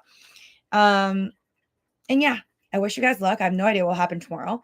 I'm leaning more towards above 20, but possibly slide lower. I don't see an incoming 2x anytime soon. Not tomorrow, at least. But who knows anymore? Who knows anymore? You just never know with GameStop. You never know with Roaring Kitty. You never know with GameStop. Right now, I think I've shifted my focus. I just want my crypto dip buys to pay out, and then I want to get out, and then I'll rinse and repeat, but possibly like smaller portions this time.